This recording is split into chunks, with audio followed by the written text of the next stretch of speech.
Shit. Man, the sound's been off the whole time. So I am right. Okay, the audio is not working. Thank you. So what I did say so far is that I cannot see what the deal is. I can't see me on TV yet. I always wait and look and make sure the sound is on. That's why I didn't know the sound was on. And then I said, Primo, I just saw your message. My phone's been off. I've been actually watching Soft White Underbelly with the interview of a boxer, former Mexican mafia dropout. Guy's actually pretty smart. Out of all the rats, mob rats, gang rats, everything else, he talks a good game anyway. Oh, 2 channel. Okay, maybe this isn't it. No, live now. Of course. Boom. And still don't know what's going on. Huh. Okay, I don't know what the deal is and why I'm not on, but I guess we'll be on the video later. Anyway, so let me say that, oh, by the way, Fitbit. This is my new addiction right now. I walked twice today just for the Fitbit, just to get the Fitbit miles. I finally was able to set up an app, bunch of different apps. Actually, I have to get hooked up for Fitbit, phone, this, that one. Got that all taken care of. And yeah, I'm strung out on Fitbit right now. But man, listen, so I am on, Rob, I'm about to make some chicken and shrimp. The Truth, what's up, The Truth? What's up, The Truth? Tom Nolan, what's going on? So here's the problem. I always put me in the background, and I'm not seeing this pop up live right now, and I don't know why. I don't know what's going on. Is it just me? Am I doing something wrong? For you, search results. I'm trying to figure it out. There's where I go. So that's what I'm trying to figure out right now. And I'm going to get going. Sorry. What the? I don't get it. Sorry, guys. 1, 2, 3, boom, upcoming. It just says upcoming. Do not eat food with, okay. Justin Mason, what's up, Rob? Watching from Blacksburg, Virginia. How you doing, Justin? Didn't we talk before, Justin? Are you the one that we're talking? So can you guys tell? Wait, hold on. Let me see something. Let me see if I'm on here. I just want to figure out if it's my TV or what. I'm sorry. I always do this stupid shit I'm on, right? You all the lives. Why is my voice raspy? But I can't see it coming up anymore. I don't know why. I don't know why. Okay. Anyway, so okay, there's 18 of you guys in here. Let me do this. I'm already doing this bad habit with the glasses. Right before I came on, I was half asleep. And I was watching the Soft White Underbelly with boxer, former Mexican mafia dropout. And I'm watching this dude's body language through it all. And when they're asking him about being a rat and informant, he said he's okay with it. He always goes like this. I was like watching the body language, but I was actually falling asleep too. And then about 10 minutes ago, I put a chew in my mouth, and now I fucking spinning in circles a little bit. But man, this bothers me because I don't know if this is going on live or if people can see it, whatever. I can't find it on my phone, but whatever. I don't think the autos work. What's up, Rob? On now. Thank you. Hey, mate, Rob, I'm about to make some chicken. Take care of yourself. Let me do that. Hey, Justin. Watching from DC, I think you said. Damn, so I can't see the comments posted on the screen either if I do this. That's the problem. That sucks. Man. So you're on here, it says. So it's just my TV. All right. He's not okay with it for real from the way he looked. Yeah, for sure. So you know what I'm talking about. Great interview. I mean, look, again, so rats are making all the money off YouTube, right? I mean, a lot of them. So far, he's the best, like at the well-spoken, and he did good that way, explaining it. Guy's really smart. He's got the breakdown of the anatomy of the human body. He does like all that.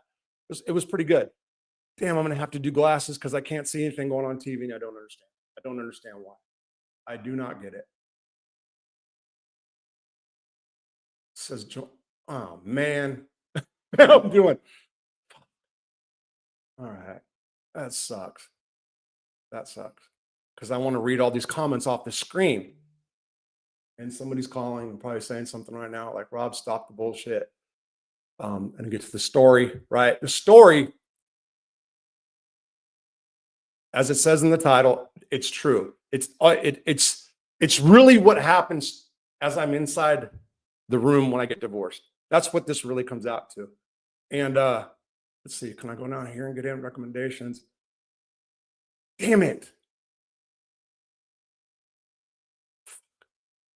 So I'll get to that right now. I'm going to try one more time. Damn, this sucks. That means I'm doing my glasses the whole night. That's what really blows right now.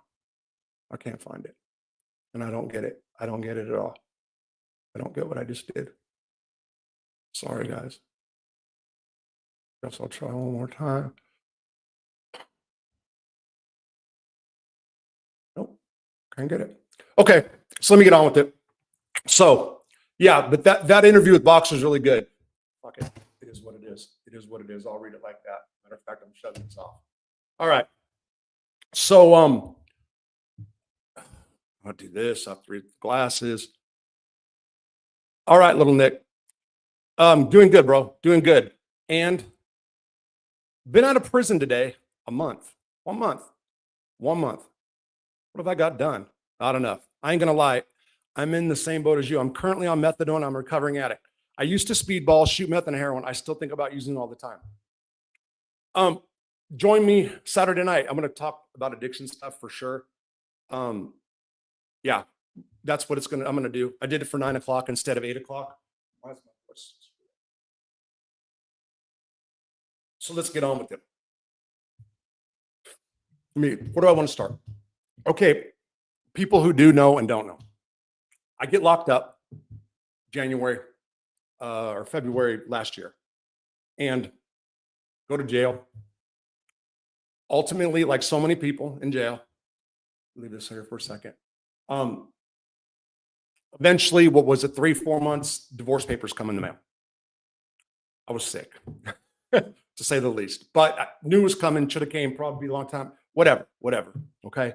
So I was at Cimarron Core Civic in Cimarron, Oklahoma. Core Civic is the prison. And got the papers, and it said they wanted to do a video conference hearing, the divorce for video conference and all that. Absolutely didn't want to do that. 100% didn't want to do that. Probably like so many things in my life, I want to run away from the truth, didn't want to deal with that situation. Got married in prison to her.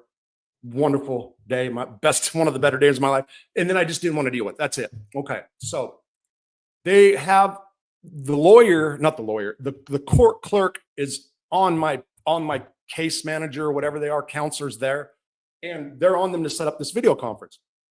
Core Civic didn't give a fuck. If the courts weren't calling them or the attorneys for the other party wasn't calling, whatever, they didn't care. They didn't give a damn. So I wasn't sad about that. Then I get transferred into the BOP. I call the court, let them know what happened, the transfer and all that. And they say they're going to set up a video conference. Okay. They said they're going to do it. Then I get a letter saying it's 2 weeks out, blah, blah, blah. And in my mind, I'm like, fuck it. It's just, I'm not even going to respond to this. They're supposed to respond to my counselors. And then I think it was like the day before, here comes Mr. Jackson, my counselor at FMC Butner. And he said, I got a call from the court. We got not a video, but a phone call set up for you. Phone call. Okay. So that was for the following day. I didn't want to do that really either. I didn't. But what I did do is I eventually went just to see what I was going to actually tell the court clerk. Just I don't need to be on the phone. Just go ahead. I consent or whatever the deal. Send me back a consent paper because I think I could have originally signed off on it. That's what it was. There was a discrepancy, very minor.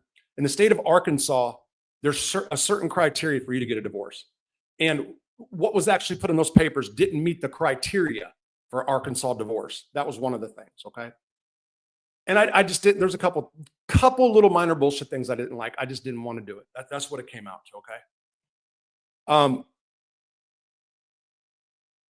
Okay, I gotta go back to this one now. Damn it, I'll go. Okay, so here's the deal. I'm gonna tell the story, and then I'll start on the comment that's on the screen. Okay, that's how I'm gonna do this. Because if not, I'll just be going like this for freaking hours. I have gone back and watched every video I've done so far. Full disclosure, and that bothers me as much as it bothers a lot of people with the glasses. That's why I was really bummed right now that I couldn't see myself because I can read off the screen. So, okay, here comes July the 17th, and counselor says, okay, he puts me in a room. Now, let me set this up for you guys. In between, on the 4th floor, which is the cancer ward, there are 4 wings, A, B, C, and D. Between A and B and C and D, there's where office staff are. On the CD side, it's all medical staff. On the AB, it's the institutional staff. Case manager and counselor for those of you that have been to prison. So there's an actual door. They have open house 5 days a week, 10:30 to 11:30 or something like that. And inmates go in and blah, blah, blah. So I walk in. It's a little late, like 5 minutes after 10, and I thought that they weren't going to call or whatever. I was actually kind of happy. Now, let me back up. When I go in, I don't go in the counselor's office as I thought. He puts me in this little room where he's not there. It's where they have like a lot of things stored. Those rooms used to be cells, ad seg cells for guys that couldn't, like in the hole.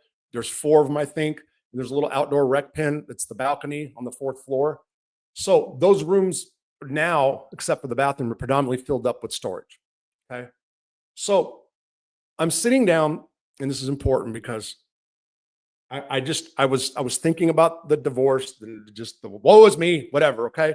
So what ends up happening is I'm not paying attention to my surroundings. I'm not looking at what's laying right up in front of me. I'm thinking about, please don't ring. Please phone don't ring.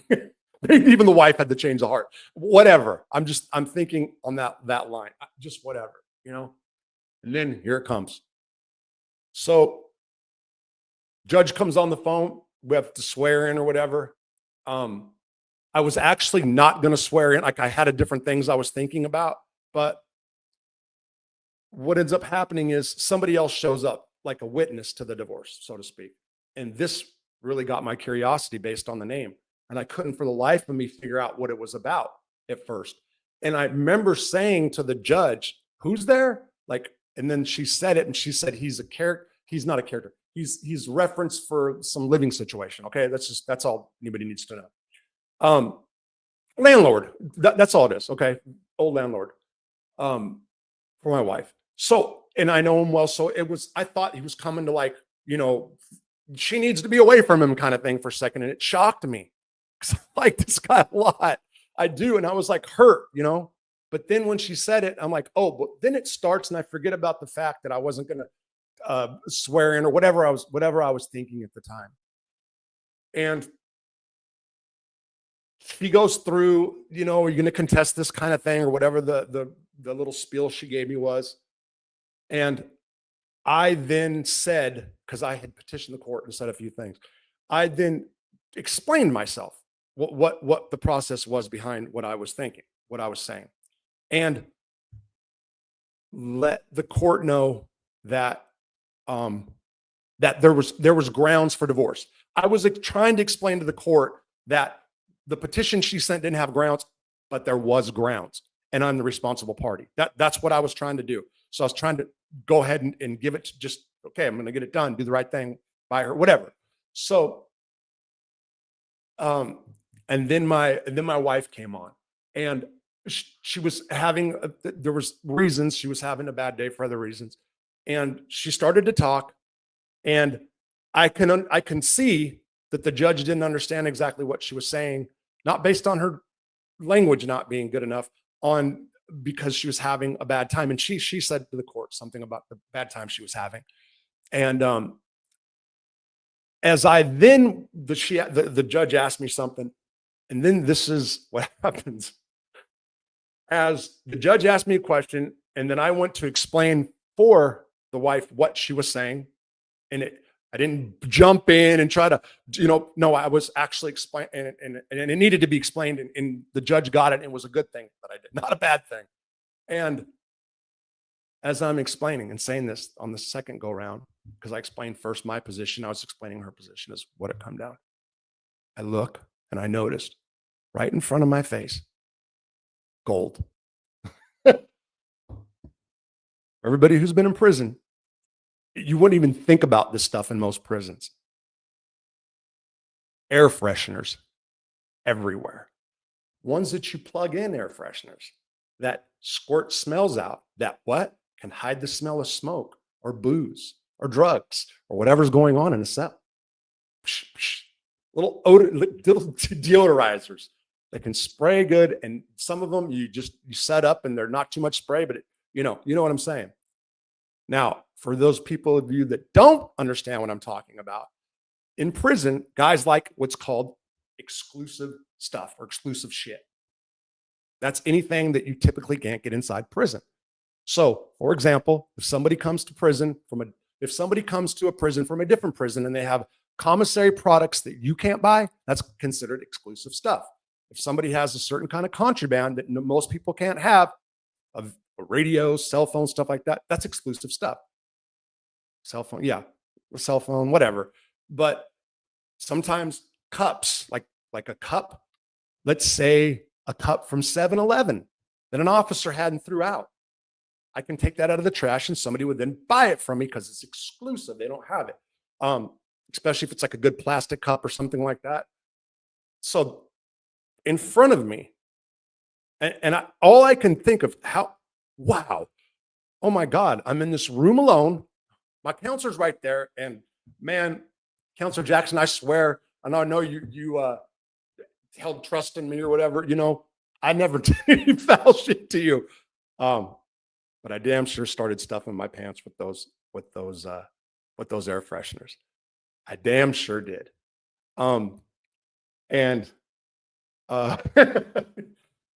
So this is as my divorce is going on. So I'm hustling as I'm on the phone, like I'm emotional too. I'm in that prison mentality. That's what I guess you'd call it. And I must say that what I did was, rather than be a fool and go on my own floor, I sold them all downstairs. And they're the only reason I talk about this stuff because they're well out now. I know people ask me for them afterwards. How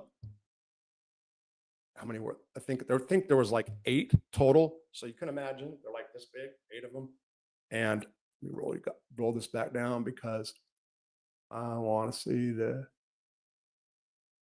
Fuck! I hope I didn't mess up these messages. I wanted to respond to something back here, but yeah. And then to make matters worse, so like I said, I like Jackson a lot.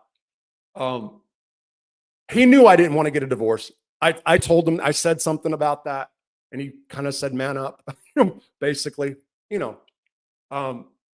Gave me that speech. Never meant to be. If it wasn't meant to be, blah blah blah, and all that other stuff. But was genuinely concerned and knew that I went in there not wanting to do it. And then afterwards, kind of like wanted just to talk about it for a minute, not in depth, but as I was loaded with all of these air fresheners, fuck, man. When he called me to that office, I was like, oh shit, because they were like, I couldn't fit in my socks. They're bulging down. I really have like boxer shorts on, but I'm stuffing them in my pants because my pants started getting tight about that time. I went in and got size 40s is what I got when I got there. And or I even think I tried 30. No, it was 40s. It was 40s. I had 138 and 240 pair of pants. I had 3 pants they gave you when I got in, when you come in. And I started gaining weight then, and I was able to stuff them down there. But man, if you just would have walked around the desk area, you would have seen them. You know what I mean? They were stuffed in my socks. I mean, it was like a clown show, But I remember coming out and I told somebody what I had, and shit, man. soon as I told one person, like, here comes 3 or 4 guys, and I'm like, no, no, no, I don't have them. I think I was offered up to $25. They went for like 20 bucks. I got $140 worth of commissary for them. Okay. That's what it came down to. That's what I ended up trading them for down on the third, which is not the cancer word. So I wasn't spraying bad spray into cancer people. Aren't I a good guy? But yeah, that's pretty much the story. I was actually going to do this in a video today, which I figured would be about 15 to 20 minutes long. Lo and behold, it's 22 minutes. I probably told a 10-minute story, right? And I just figured, fuck it, I'll do it live tonight. I got to do something live tonight. I already got Saturday night set up. But yeah, so let me answer a few of these right now. This is what I wanted to go for first. By the way, I don't think you're a victim. I don't know who's saying this shit. Little Nick, go back to when I got locked up. If you go back to February when I got locked up, and for about 4 months after that, come on, man, show. 4 months after that, you'll see. I mean, just some of them sound repetitive. There's a lot of them, but I'm going to respond. What I'm planning on doing is I'm going to respond to some of those comments on Saturday. I'm going to respond to them on Saturday. Okay. That's what I'm going to do. Look,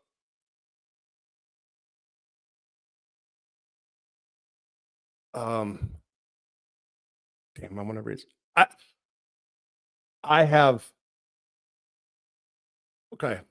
This is, I really want to watch this. So when you're an addict and things start going wrong, when you're hooked, when you have an addiction issues and things start going wrong,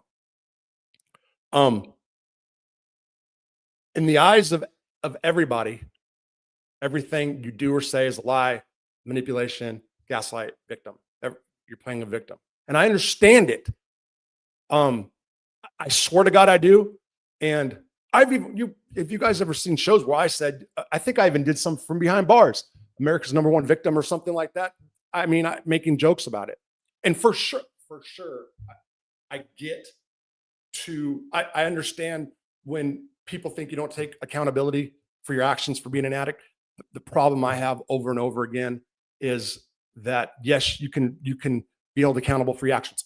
For example, I am right now being held accountable for my actions, for what happened in my life, right? For what I've done to myself and others through alcohol and drugs. I think there's a lot more to it than that, and I hesitate because everything AA, NA, they want you to admit that everything you've done was wrong. And I've got no problem admitting the things I've done in my life that are wrong. And by the way, in sobriety right now, I can also see more clearly things that I have done wrong that I didn't think were wrong. But I hated getting labeled with the manipulator title from probation, all that, all the time, because I was beating or trying to beat or beating and giving false drug tests, all that stuff doesn't mean that everything else in my life was a lie. Looking for a job endlessly, couldn't do. There's other things. You know what I mean? So I was also watching, I think Amber Hollingsworth, or whatever, started watching some of her shows a couple days ago.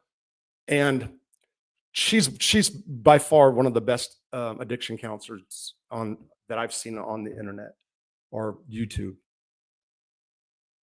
And she takes it from both perspectives, from the addict's perspective and from the family member's point of view, which is great. But I disagree with some of the stuff she says.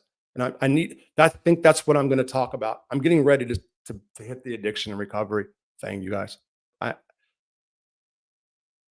told you I was going to do 5 videos this week. There's 5 videos this week. Although I will say today, I thought I was going to do like a bunch. I got out there and I wasn't feeling it. Probably because of my Fitbit. Because I set up my Fitbit. Somebody gave this to me last year, and I never set it up, and I did, and it's freaking amazing. They do blood pressure check. The blood pressure checks. You can tell if you're an AFib. I mean, on you guys probably know. To me, it's amazing. You can tell if you drink water. I think I'm getting it worked out. Last night, I guess I'm sleeping. I'm in bed for 2 hours, and all of a sudden my watch starts beeping, and my heart, I guess, went into some kind of AFib. I have abnormal heartbeats sometimes, but it happened 3 times. And I got my Fitbit tells me how much sleep I got last night. So if you get up in the middle of the night, go back to bed, it can tell. And it said I slept 3 hours, 3 and 3/4 hours, or something like that. So today I went back to bed at 5 and woke up like at 9, and stayed up from 2 to 3 in the morning. And when I went to go do videos outside again, I couldn't get them. I couldn't get it. I wasn't feeling it. Frankie Bats, what's up? How you doing? Okay, here we go. Let's do some. Eugene Napolitano, George in the house. What's up, bro? Frankie Bats, you're laughing. Hopefully at the story, probably when I'm doing all that shit. Little Nick, random question. Does California AB recognize the other ABs from other states? No, and there's some rumors about that, as far as I know, bro. As far as I know. Okay, and I do know. As a convict, don't you think inmate flow is Michael's? The Michael, it's not Sashio podcast. I don't want to. I'm going to actually talk about that person on Saturday. Just go there. You haven't been to a USP in a while, Son Smith. No, I haven't. Are you saying that because of the content I'm putting out? You're saying it's wrong. It's okay. I don't care. Whatever. Frankie Bats laughing. Convict behavior. That's okay. I got it. What cell number was Carmine in? Thanks. I have it written down for sure because I have different writings from where I was at. I can tell easily. Yeah, for sure. I think I've got a piece of paper with Carmine stuff on it. You know what I have, guys? Everybody, I see Rob. I see you here in just a second. I got Bernie Madoff's commissary receipt. I would have done the same. Right on. How do you say B3 as 2 mod 3? What am I saying wrong? B3 as tomorrow. Thank you. Sneakers were a big. Oh, there you go. Cam Kennedy, aka Rob. Yeah, exclusive sneakers. That's even. You know what? That's really where the exclusive thing. Probably. I think I heard more people talk about tennis shoes. So thank you for putting that there. I'm missing that. No. What? I haven't talked to Joey Testo. I'm sure I won't be. Anthony got killed. What are you talking about? I have no idea about this. Hi, Rob. No audio. Are you?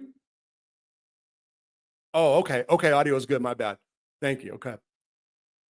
I didn't. Okay. This person saying Anthony Center died. I had no idea. King Dom. What's up, Brandon? I'm sorry. I didn't recognize your name. King, what's up, everyone? God bless. What's up, bro? You're a strong man, brother. You've been through a lot. Fuck what they. Yeah. You are your harshest critic. Self-awareness, not self-awareness, reflection. I was watching her talk about that. I was watching her talk about the 5 things that show that people are improving or serious about recovery. I'm sitting there watching, and I'm thinking, and this doesn't go to the first time I got out of rehab. The first time I got out of rehab, I thought I was going to be sober, but I was my own worst enemy. Okay? Because of some things that were going on. But the second time, I think you know what? I think I wanted the recognition for it. Like, but in everybody else's eyes, there was no change. So then what do? I do what everybody says I'm not doing. That's what happens. Self-destructing bullshit. Self-destruction bullshit. That's what it comes down to. Forget NABS. Just go by what God says is right or wrong, period. Kingdom. So I think you probably heard, because you've been here, I think, almost every chat, that when you're talking about God, I do know 2 people that came to the Harbor House and were talking, because I used to go to the AA and NA meetings there in-house. One of the guys said, listen, I'm not going to bullshit any of you guys. I got into a recovery program. I've been clean 16 years. I just decided to go to church and it worked for me. 2 people I know, and they said that if you start labeling yourself as an addict and you keep talking about it, then they just believe you're in it. You're probably talking about that stuff. I mean, having that attitude too with Christianity. Also, what I was going to say, and I haven't read what's on the screen yet, was recently, as the first week or the second week I was out, I'm watching a YouTube thing, and there's a place way in the mountains in Northern California, and they accept anybody, and then they kind of churn them out as counselors. A long conversation, man. I mean, I wish you guys can like know how close to saying, okay, what we do next and start the process. The thing that stopped me is 6 hours a day Bible study, 6 hours a day. And then it was a 2-year thing. So really, I was packing up and leaving, just walking away. But then if things didn't work out, nothing to walk back to, kind of that's where it went. But what really stopped it, especially that week when I really wanted to just run out of Arkansas for a couple of days, that's where my head was at, was the 6-hour Bible study. I pray every day. I do. I talked about it in the county jail. Since that time, I do. It's more for me. I'm not praying for things that I want. God, please, I don't ask for anything. I just pray. That's how it comes out to. Oh, shit. Stop explaining yourself to these people. They don't give a fuck. The drugs, they're concerned. They don't give a fuck. That you use drugs. They are, yeah, whatever. It's okay, though. One of the Gemini twins got out, and I believe he was killed. I haven't heard that, but whatever. Yeah, so this guy's saying AA saved him. Look, a lot of people disagree. I never heard of anything about Anthony getting killed. Edwin Jimenez, what's up? Okay, this guy's saying this. Okay, you guys are back and forth right there. Okay, now you're saying, I'm sorry. You were like putting breaking news out here. They're going to start everybody. Okay, hold on. He apologized. Okay. MRE's in here. What's up, MRE? Hope you're doing good, bro. I just told the story earlier about, if you are, just about stealing during my divorce. Fuck, boy, yes, Rob, don't stress it, man. Okay. Anyway, so yeah. What else? I'm going to comment. I commented in MRE's chat room the other day, basically about what I was going to say Saturday. And I'm not going to get really, you mentioned somebody's name I'm going to mention Saturday. What else? There was something else mob related. There's something else. I got to write that down when I remember. Not MRE, MR1. Oh, my bad. Those Christian rehabs are more like monasteries, very hard programs. I've been. And so that's what the problem, when I was talking, it wasn't being presented that way, which also raised a flag. For sure. Because I'm looking it all up. And then I'm listening to some testimonies, and I was watching some of the classes or whatever. I think that's how it went. Or did he send me something? However it was. Better off in those programs than in some commie rehab. Okay, here we go. Little Nick. Rob, how was Carmine Persico in person? Like you said, you interacted with him a lot. Carmine was polite. Carmine was tough. If I can ever get him back, and I have not called him since I've been back. I know somebody in LA, former leader of a big Crip gang, good friend of mine. He was going to come on the show back when I was, I'm going to come on tomorrow night, and then didn't come on, whatever, because I'm high or depressed or woes me, something happening. So he was going to tell stories about Carmine punching some dude, like 2 things that happened at Lompoc. So I know for a fact that Carmine Persico was never even slightly extorted. He never did what a lot of the mob guys do in prison, and that's buy surroundings. Like, oh, kid, what do you need? Something for commissary? Here's $100 a week, or they put money on your books. They're really paying for protection in a way. You know what I'm saying? So Carmine Persico would never do that. Never. Now, very polite. When people wanted to try to talk mob, people outside, or people called him mob boss or said something about him on TV, he can be really rude. And the funniest thing was somebody called him Pops. He said, "Pop these nuts in your mouth." Otherwise, really super nice guy.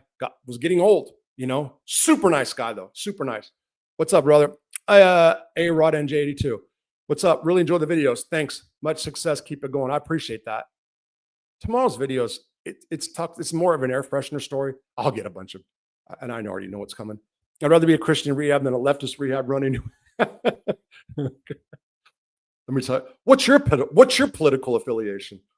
When Carmine got the Kool-Aid thrown on him. Oh, well, when Carmine got the Kool-Aid thrown on him, Chucky was right there. Carmine, he wanted to go out and fight everybody, There was knives involved in that shit and all kinds of stuff. Yeah, Carmine was that guy. That's how you want, if you guys are mafia aficionados, that's who you want your mob guys to be like. Now, having said that, I'll turn around and I'll tell some stories that people don't like.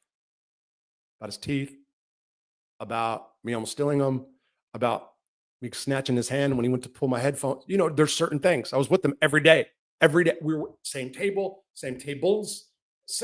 Our routine was together. I had to run and stay in the yard for 2 hours a day to stay away. From he got up, he got up, he was like 9 or 10. He rolled out of bed and stayed, but he'd stay up till like midnight and watch like the last TV program. And even if he didn't like the programs, he wanted a set schedule of programs, even if he didn't like them. And it had to be the same thing all the time. Didn't Alley Boy Persico refuse a yard? Little Nick, he did. Yes. But people will tell you that that's not a check-in movie. He was just trying to get home. Alley Boy, Carmine was terrified that Alley Boy was going to get hurt. Did you say the word hurt? He never used the word extorted. That's what he was worried about. If Alley Boy was going to get extorted, he was concerned of him being around from the middle of the country west. Everybody who's been in prison knows what I'm talking about. Back in the day, it was from the middle of the country west. Now there's different prisons. It's a little different. But when you said that back in the day, you meant it's a whole different world. The federal prison system split it down the middle. Was night and day back in the day. For example, a lot of people from the East Coast, you guys have lived with blacks in cells. You break bread with blacks. We don't do that. That's not right or wrong. That's how the politics of the West Coast prisons generally are. And then you get the gang member politics and all that other stuff. But Carmine, it was his son. Carmine was around California gang members for years. Carmine was in Marion.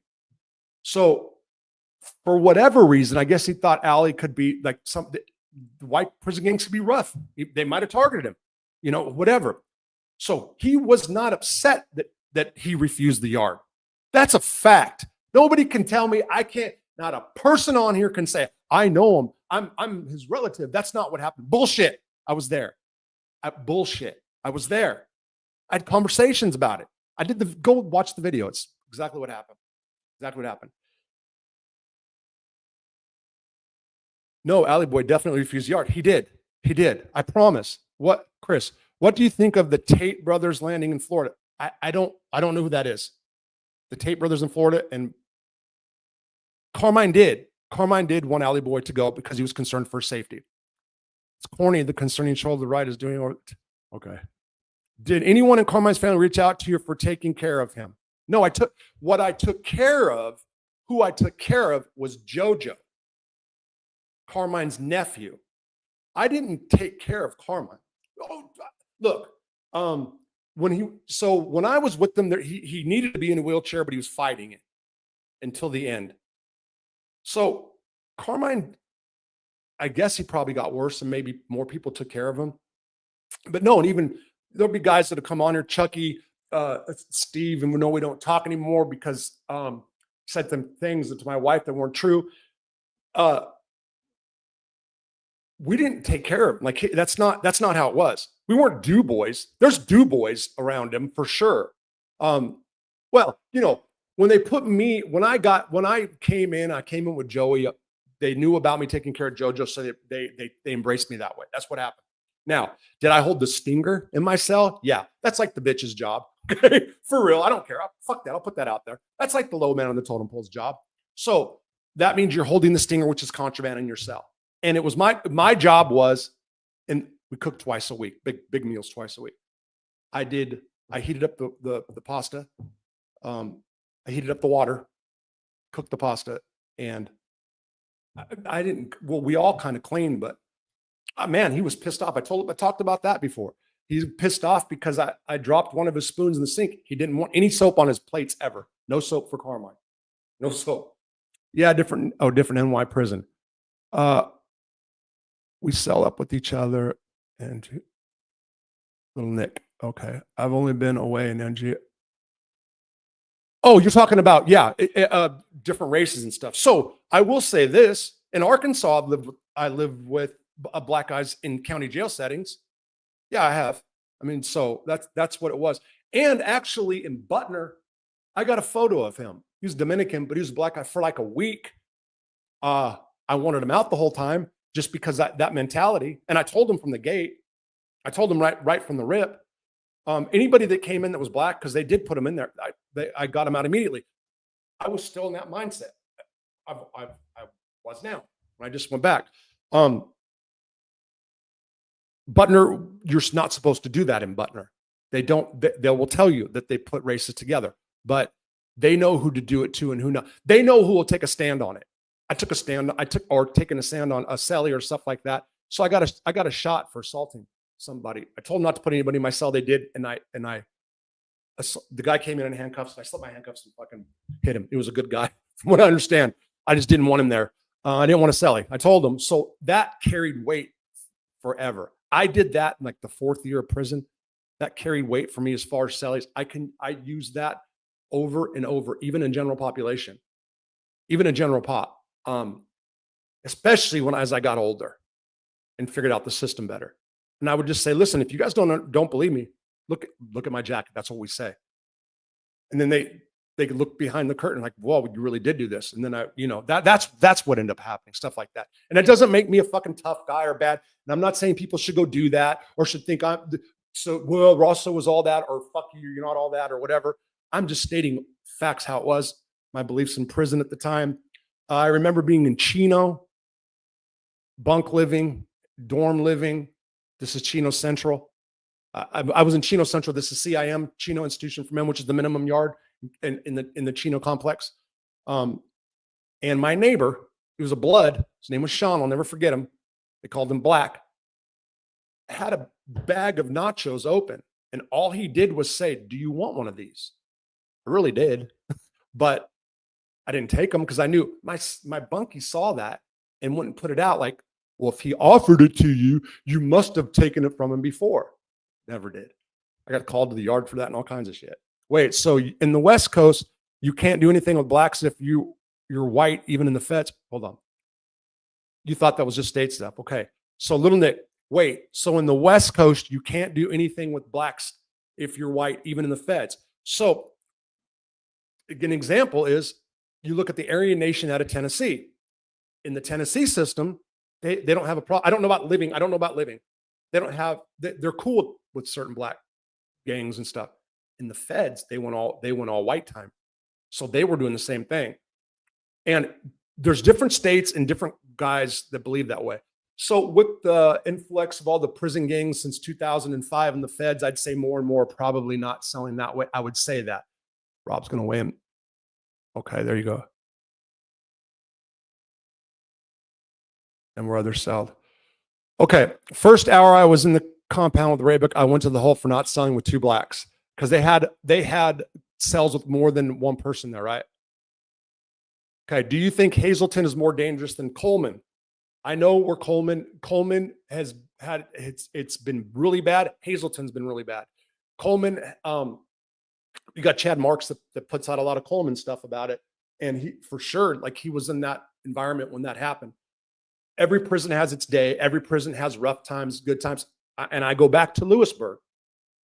Guy Tammy Kennedy in here will tell you, Lewisburg before 98, maybe even, I think it wasn't until 2000, maybe when it really turned soft. It was soft. And I will always say that. Lewisburg was the softest USP I was in for 2 years. 2005, when more of the Serenos and the Mexican Mafia came in, California dudes, so made more white gangs. Here comes the dope, starts rocking and rolling. The day it started rocking and rolling, and I talked about it this before many times, was when A.W. Estrada, who came from Victorville, called the heads of every gang and group up into the office, principal's office, and said, this is a USP. I get that.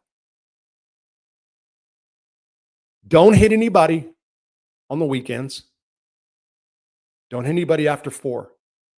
Do handle your business between 8 and 4, Monday through Friday. No knives, no more than 2 or 3 guys on one. Otherwise, handle your business. Okay. The next day, I had somebody hit. Big slam. Yeah. Now the Fed, you stick with your own people. There you go.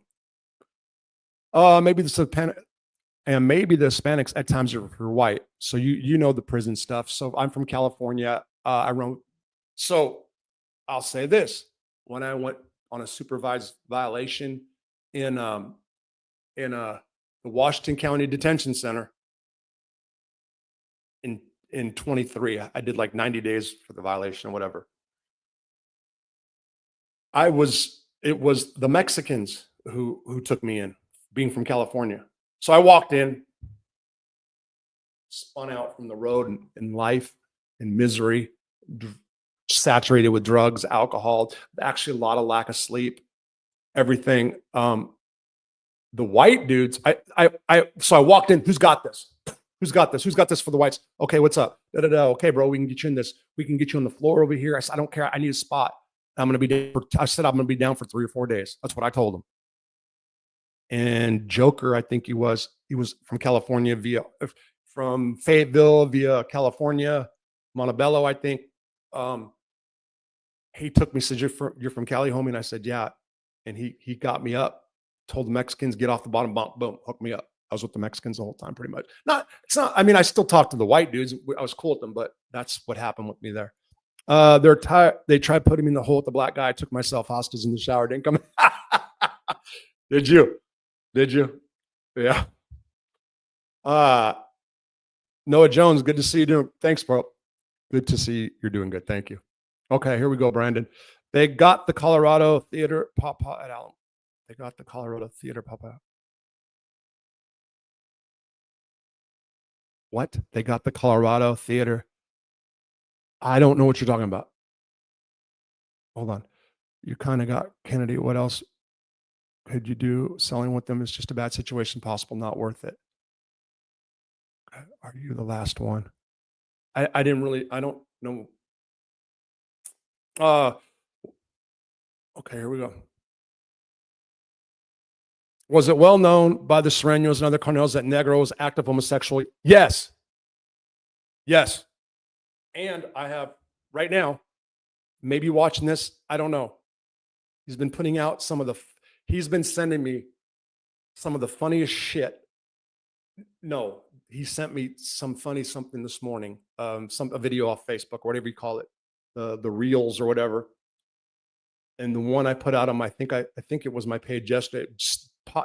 Sent it to me, man. I almost had like tears in my eyes. You got this. Congratulations, man. Man, it was so powerful. Anyway, his name is Face, California, transplant, Texas. And he will tell you that they heard about that. Negro, like his penis in the tray slot, was getting it sucked off. That's true. Oh, the Colorado theater shooter. Okay. The Colorado theater shooters, now they must have him on PC yard. I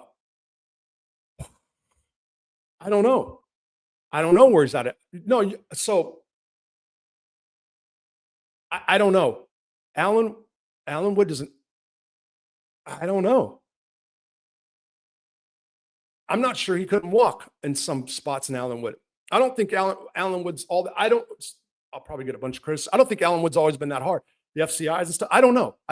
And yes, he could be in an FCI. People say he couldn't. has it been more than 10 years? Usually 10 years or 20 years they send you, but they can send you wherever they want based on your custody. Perfect example, Matt Hale, white separatist. They sent him right from the ADX to Terre Haute FCI. He went right to the FCI because he would have had too much influence, they felt, over the white inmates in the USPs. Some of them, he might have got jumped. He looked like a choma. People thought he was a child molester, Matt Hale. And I'm not knocking him, and we've been back and forth. But he had, well, one of my friends, McDougal, the smallest guy in Terre Haute, went and said, hey, get off this table. You can't sit here, because he thought he was like a sex offender or some lame. But probably one of the smartest guys ever, the highest IQ, just book smart. But really, when he starts talking to you, you get kind of spellbound. He can really make his case. He can take a bunch of skulls full of mush and really mold them his way. There'd be a bunch of little white warriors everywhere if he had his day. Damn, I thought that staff was a no-no by the, that stuff was, so yes. And so tonight's video, 5 o'clock, two of the AB's commissioners were homosexuals.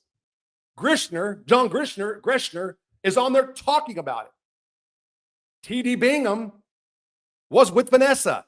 I've heard that before. I've got notes about it from a guy. Anyway, that channel confirmed it. Somebody bitched about it. You don't know, you can't take the thing. He did. AB's got a rule against it. He had somebody killed for it. Crazy shit. I'm saying crazy shit that it's the mistake. What happens is, man, and Boxer just said it tonight when I was listening to the dropout, snitch, rat, whatever. It's the mystique. Doesn't mean they can't send somebody to come kill you somehow. They really get fixated on you. Doesn't mean that they're not tough or killers or whatever. But it's the mystique of what happens. But if you're a Carnal, and I don't mean to, I'm not saying that disparagingly. So I got some good friends that are black hands. Willie Bobo, he ran the feds. People know that. I was in so much pain after surgery. He did nothing but hook me up. So I consider him. Willie Bobo was a great guy. But what I'm saying is, they do it. You can do what you want. You just can't. You can't do it too. And that's every gang leader. So that's just not limited to somebody. That's not what the trace lot is for. Yeah, you did though. What about the DC gunners, Rob? What do they think about prison strike and the NY governor calling it the National Guard? What do you think about the prison strike? So that's just happening. Prison strikes can be real, a lot harder than people think. Maxine Waters in 2000 told all federal prisoners to lay down and stop working Unicorn. Congresswoman, Auntie Maxie, Aunt Maxie, Aunt whatever. And you got a congressperson sending that out. So what do the people do? They decided, we're going to start a hunger strike on fucking 4th of July, which is like the best food, one of the better food days. Einstein motherfuckers. They realized the mistake. They try to make it for July the 5th. And matter of fact, it was one of the AB guys, Red, the name was Red, who called it off. He went to chow first. Big hard AB guy.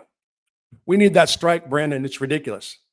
I don't know what they're striking for. I don't. And you know what? I should know that, having this channel. I should. Because I've been reading all kinds of other shit. Okay. I did 5 years, Georgia level 5. Okay. That's Georgia, right?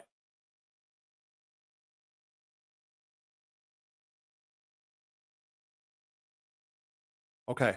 GA, I'm assuming it's Georgia. I saw a video somewhere that said Georgia had Aryan Brotherhood. Is that true? Do you have any knowledge of that? It's fucked. They're working 36-hour shifts at the prison. Oh, really? Man, so staffing's down in all prisons. Willie Dildo. How about you cover Troy Kell? I don't know who that is. Yeah, you blew my mind with your video about the AB and Vanessa. Little Nick, yeah, I just wouldn't just say that. I'm telling you. So I heard that he was practicing. I heard that he did boys. And I'm not talking about one, but the name Vanessa was told to me. Oh man. So all behind here is all this whole little area where there's supposed to be booze.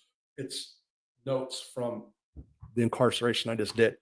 And in it says it. And I put like Mills video, and I used a disparaging homosexual reference, question mark, and then I put Vanessa with I got like a whole. I remember Vanessa. He was a. Are you thinking it's the same Vanessa that popped up there? Okay, I got you. I'm reading this. Yeah, Willie Bobo is a great artist too. Oh, you know that. I mean, phenomenal artist. Phenomenal. Willie Bobo from Hawaii, and then he fell from a neighborhood in California, from a barrio in California that doesn't exist anymore. I remember talking to him the first time. Hey, homie, you from California? Yeah, yeah. Where are you from? I'm from Redondo. You from Redondo? You're right there on such. And I'm looking at him, and I'm like, we fucking Don surfer. Redondo had a little hood type of thing back in the day, an area where there was a group of gangbangers or whatever, or where he fell out of. And another guy, I think he was Hawaiian and white. I don't think he had any Spanish in him or Mexican in him. Boxer was talking about that tonight. But going back, Boxer talks about the mystique of criminal organizations, the Mexican mafia. The thing with the Mexican mafia that's different from other gangs, again, AB gangs can have different loose affiliating gangs everywhere, but the Black Hand has such a reach because there's so many Sureños all over the United States now. Sureño. So there's so many, and the right one can, get a message out. I don't know. Boxer was saying, I heard him say, I don't know why they just tell him, no, there's only 150 of them, meaning, and there's like, I was like, wow, the way he was saying it. But okay, in GA, all of our violence is over gambling debts upon, yeah. Oh, so yeah, you said Georgia, Brandon, the governor, we can't figure out who she was. No, she needs to resign because she's not a Trumper. Never going to happen, Brandon. Okay, the truth, Rob, they're striking because the governor no longer allows solitary confinement. Oh, that's right. Yes. And so no prison guards work a 24-hour shift, man. They're doing 16 in the feds, and I think that could be, well, I mean, the way they're handling it now, it doesn't matter. But that's a lot. But that's right. It's a solitary confinement thing. So look, indefinite SHU programs and solitary confinement, the sad truth is, can work. Now, one can argue that when all these powerful gang members are set in the SHU, they still got shit done, and it is true. From a human perspective, or a humane perspective, it seems fucking crazy to lock a person in a cell and keep them there. Having said that, I could be locked in a cell and do time. It's a routine. The days go by quick. I might do better time in the whole by myself than with other people. I get more done, accomplished writing. I get more things done, which makes me feel good. It's true. I don't mind. I don't mind that at all. I don't. I mind being incarcerated, period, now, but I'm saying I've done so much whole time. No less than 5, maybe up to 7 of my whole bid. Oh, I see. Oh, okay. So they're overcrowded as fuck. So they got to release people. And New York doesn't have the appetite for any kind of stuff like early releases because they got such high crime due in part to the bail reform bullshit. you've been in the system and not heard of the Gladder? I don't know who that is.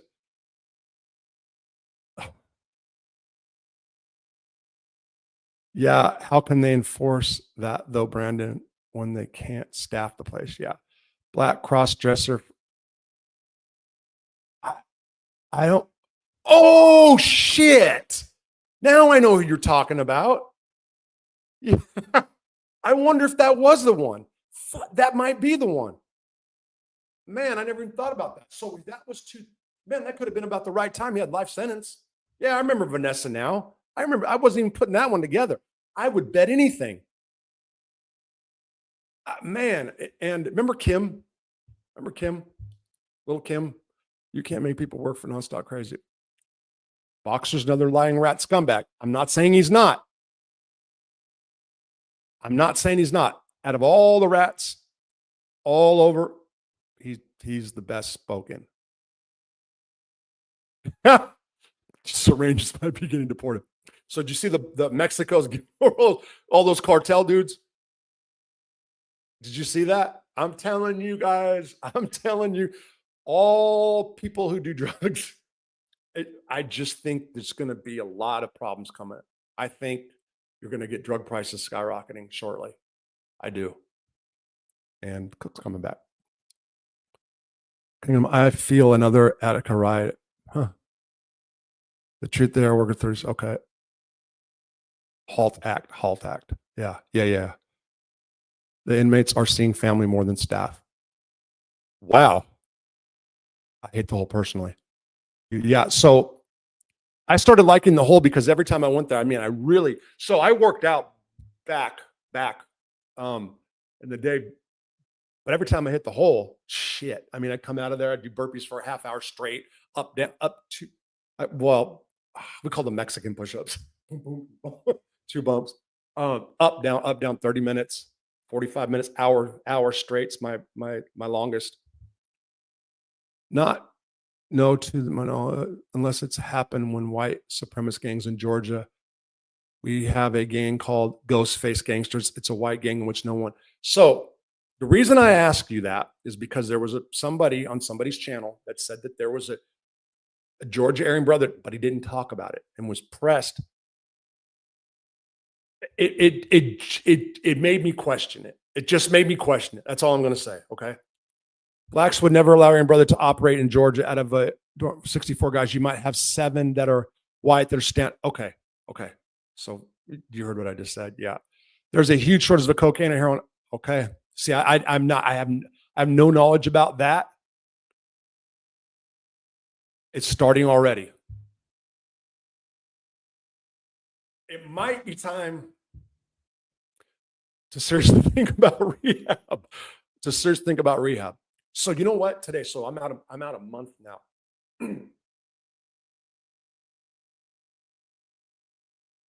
No urges for using. Although there's something in my brain that keeps saying medical marijuana at some point. I don't know what the fuck that is. It's true. That's true.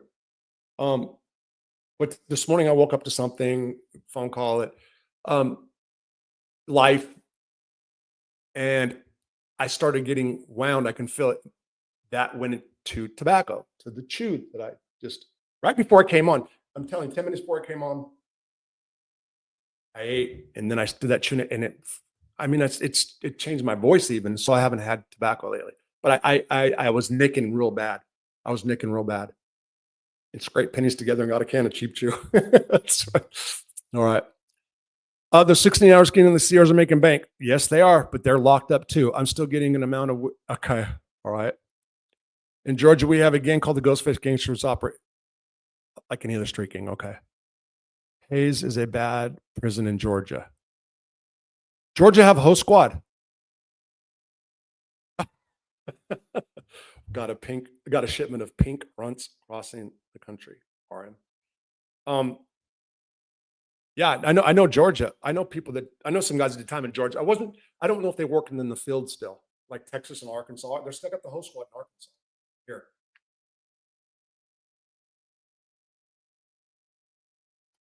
Today was the first day that I've had an appetite to eat. I have no appetite. I've binged a little while ago. Hi, Rob. What can you say about Peltier?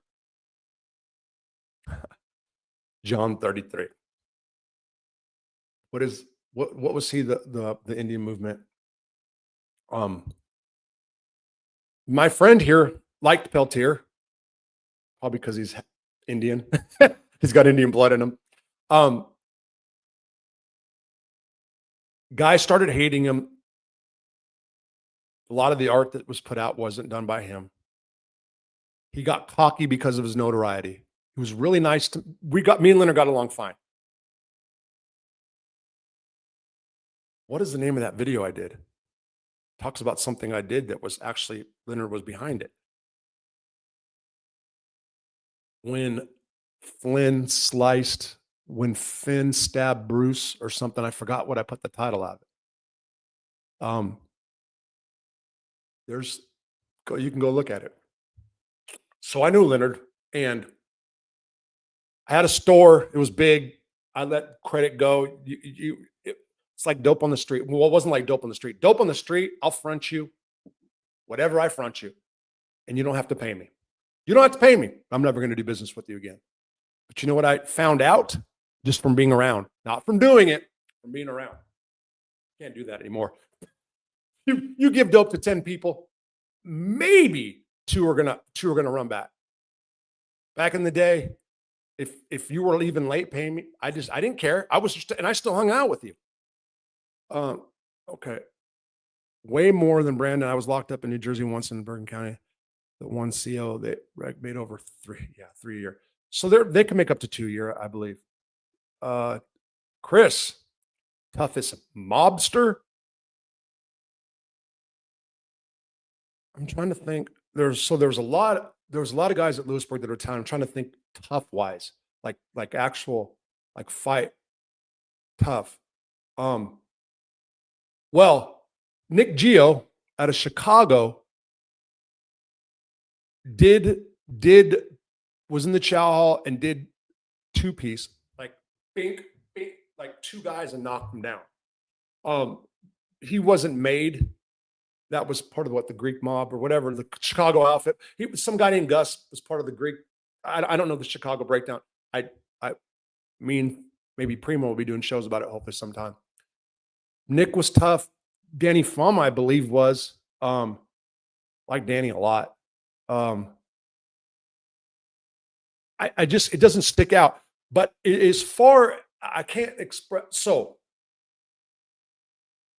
for what people who like the organized crime figures and stuff, the one person that would be like that guy who didn't rat on people to send them to prison, that's Carmine Persico. Because I've made comments before, some things I felt. He didn't rat and put people in prison. He did his time, his whole life, arguably wasted it behind bars. But as a person, the way he carried himself and the way he was a man and was that boss, even in prison, by far Carmine Persico, and would swing and would, if he was getting, so Carmine was getting old and he would just cut people off, go to the microwave, not because of being a mob boss, because he was being old and he had food anxiety, hardcore food anxiety. He'd just, out of my way. If the pizza was in the oven for 6 minutes, take it out. It's been 4 minutes. Hurry up, take the pizza out. Food anxiety bad. But he was tough that way.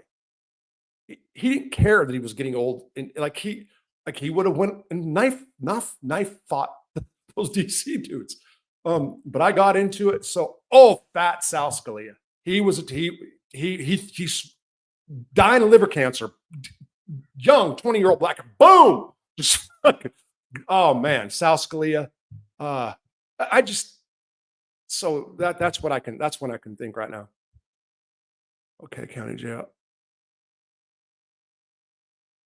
Yeah, Leonard Peltier is behind that.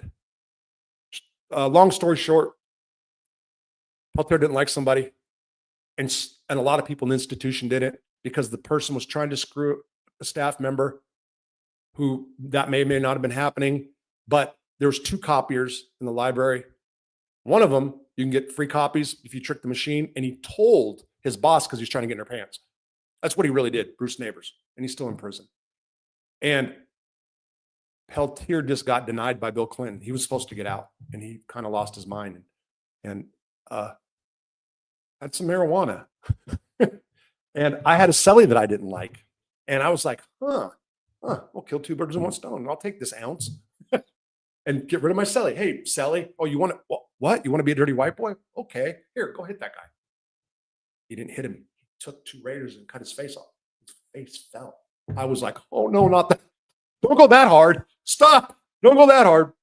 And that was a scumbag move that I did. That's a dirty white. That's putting the D in dirty. That wasn't a brother thing. So that was supposed to be a gang thing. I didn't take it to the gang, and I just got my fucking patch too. And I don't know what. I think it was because of the way it fell, and then I hated that cellie. That cellie was in a bunch of debt. He was trying to be like he's trying to go to gang for protection. Dude, I want to become a dirty white boy, and we're just like, this dude's a fucking knack. Here, go do this, soldier. We'll see. I'll think about probating you. Do this first. God damn that dude. He would have killed him. That was fucking crazy. Get millions on the street. I got millions on the street. He's just horrible. Let lots go depending on how I didn't get. I hear. Oh, I got you. You got millions of streets, meaning he left it out there. I got it. Yeah. So I used to tell. I see you come out. I would tell everybody. I was for this area in the 90s. They said it was the largest methamphetamine distribution network in Arkansas, or the Western District, half Arkansas. I doubt that. It's like 50 pounds or something, 48 pounds, 50 pounds in 6 months. Half. So there's more coke than that actually, but they got me in a meth conspiracy and a bunch of weed. So I was trying to use. I wanted 5 people. I was, if you're you're moving weight. I wanted 5 people. I started off with 8, 3. Nobody like just tried to burn me at that time or nothing. They just were late. And then I used my process of elimination that way. But I told them all. And I told them all, I said, listen, this is on you. If you're not going to pay me, fine. Great. That's yours. One person I cut off, and then I did a bunch of coke with and gave him a quarter pound of coke just because I was in a good mood after that. They're still my friend. I also tell everybody, shut your mouth. Don't give the police any statements. If you're going to rat, do it later and don't tell on me. I actually said those words. I did. And nobody told on me. And the people that testified against me had nothing to do with my conspiracy. I'll say it again. They had nothing to do with my conspiracy.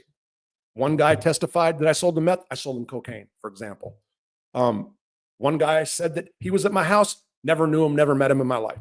Another guy said that I tried to get him I did talk to him about having stuff mailed to his place of business. He said I had pounds on me and I whipped him out. Yeah, here's a pound. Hey, I got drugs. Here, do you want to join the pound? And then he said I got sold like a gram. I never sold a gram back in 97 out here.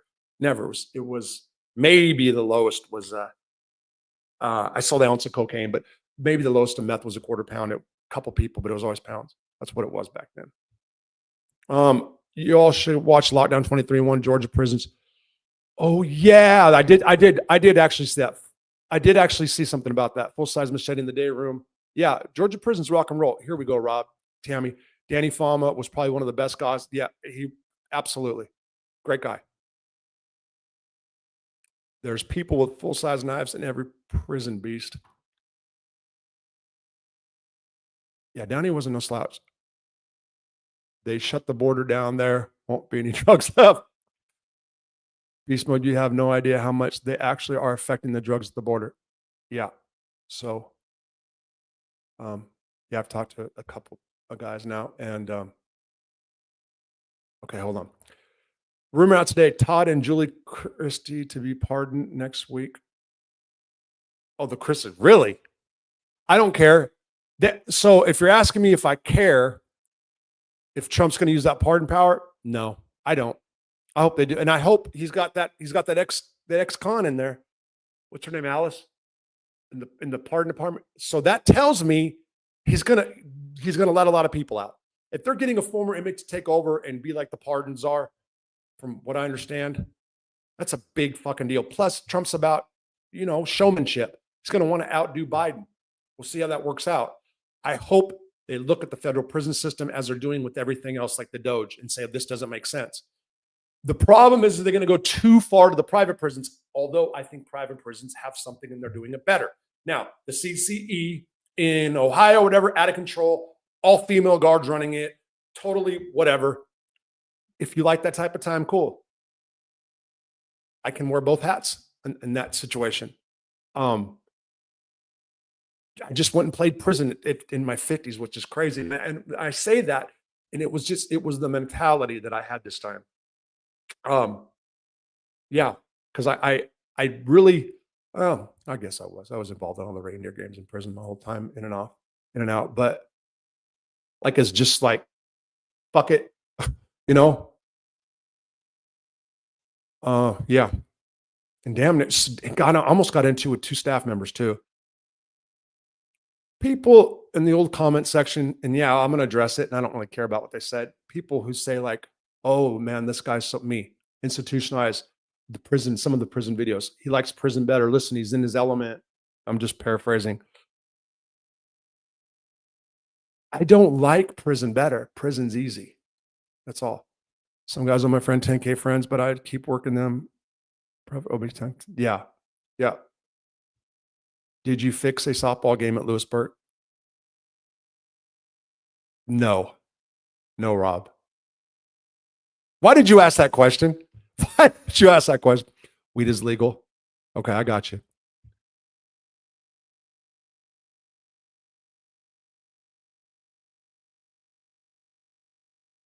Oh, right on. Okay, right on. Okay, so you've been around. I got you. Oh, well, I can tell by the prison stuff. Henry Burley out already. It's been 38 years. He's 70. Henry is, yes. I know him. So people asked me about Anthony before, and I got him confused with Henry. I know I did time. I was at Leavenworth with Henry. It's not like he would remember me. I remember Henry being a bug. Psych med. He was first in pill line. I get my psych. He's on psych meds, real heavy. Joey was too. And he got into the sovereign citizen shit right when it was coming out. He went totally nuts on sovereign citizen stuff. Always in the law library.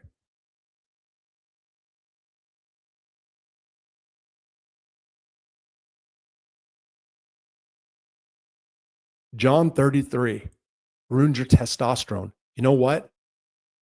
I do believe. I had a friend tell me, I'm going to see. Let me get healthier. And I'm not saying I'm sick. I'm not. I have some personal things I'm doing, so I got a Fitbit. Strung out. I went for 2 walks today. I did. I really did do that. I'm thinking about the testosterone thing. We'll see what happens. Fuck, we'll see. And I still have no energy. When did you get off of it, John 33?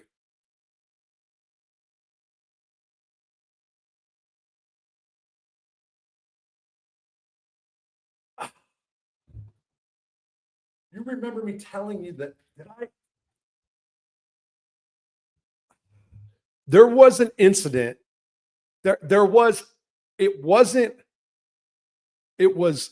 I knew that Stevie Balsam wasn't going to play, and he wanted to play. And I wanted to keep him out of the game. That's why. But it wasn't like fixed, but I had like some insider knowledge. And it was, remember, Stevie Balsam was fucking, yeah.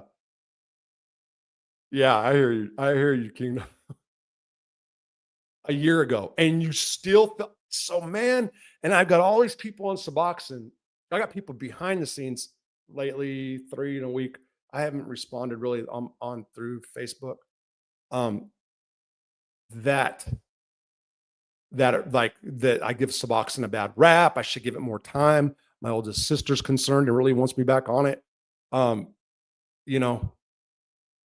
But I also have an appointment that I could go that route. I might do a counselor. I don't know yet. I don't know. I'm not sure. But Actually, I just found out I have no medical insurance right now. None, none, none whatsoever. So I'm hit for going anywhere till I get all that. 1,000 strips. That's 10K. Oh, I got my back. Okay. When you were 13, I think the longer and the dosage. So I don't know if you've heard me, John, in any of the lives that I've done since I've been out.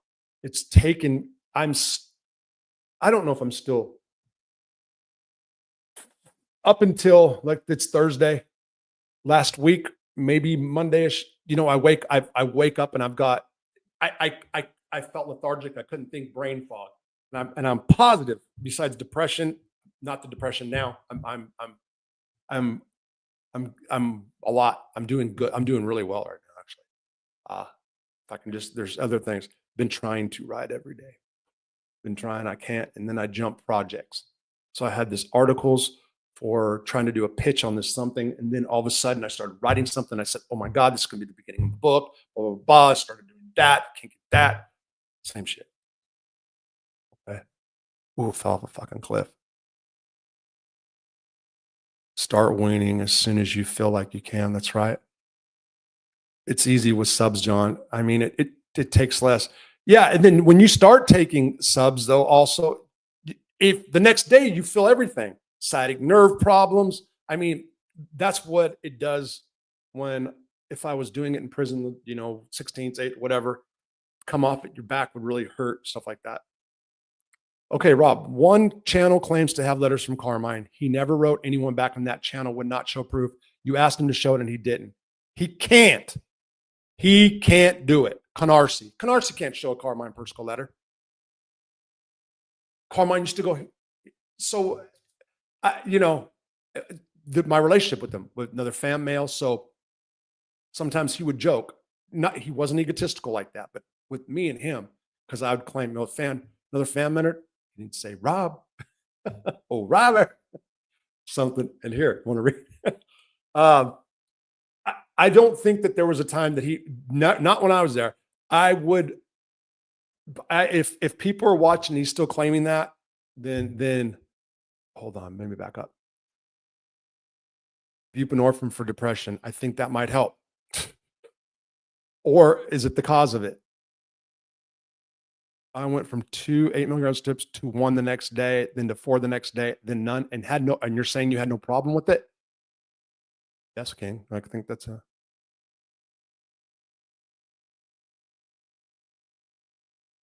yeah. So, I was on the Brixadia, however you pronounce it, the shot. And then they would give it to me. And there's one of my friends for sure, but 2 would say that I was doing it on purpose. They'd say, okay, your shot's done. I'd say, no, it's not till next week. Well, your shot, do you want your shot or not? Fuck it. So it was like 2 or 3 times. That was every 3 weeks instead of 4, staff not getting it right. Yeah, I had no problem. Wow. Okay, Anthony, don't go on subs. I'm on them and would give anything to get off. Okay, guys, real quick. So there's only, if I start doing addiction and recovery videos on top of the prison stuff, so I might saturate the channel. That's another problem. If I saturate, I would do releases. If I was going to do addiction and recovery videos, it would be at a different time. But I don't know if I should be doing lives 3 times a week on addiction and recovery, because so many people on this platform have addiction problems. And just like this right here, and every day there's somebody that's new that jumps in that'll have a different, well, it's either yes or no, but they'll give their testimony, so to speak. No buprenorphine, Rob. Oh, buprenorphine, the way I'm pronouncing it. Okay, buprenorphine. Subs. Okay, I got you.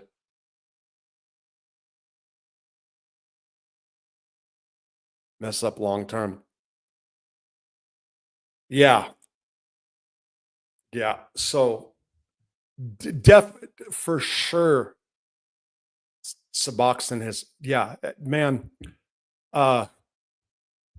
need Viagra because it got the whiskey dick thing going sometime. I mean, whatever. That Viagra, Jesus Christ. Let's talk about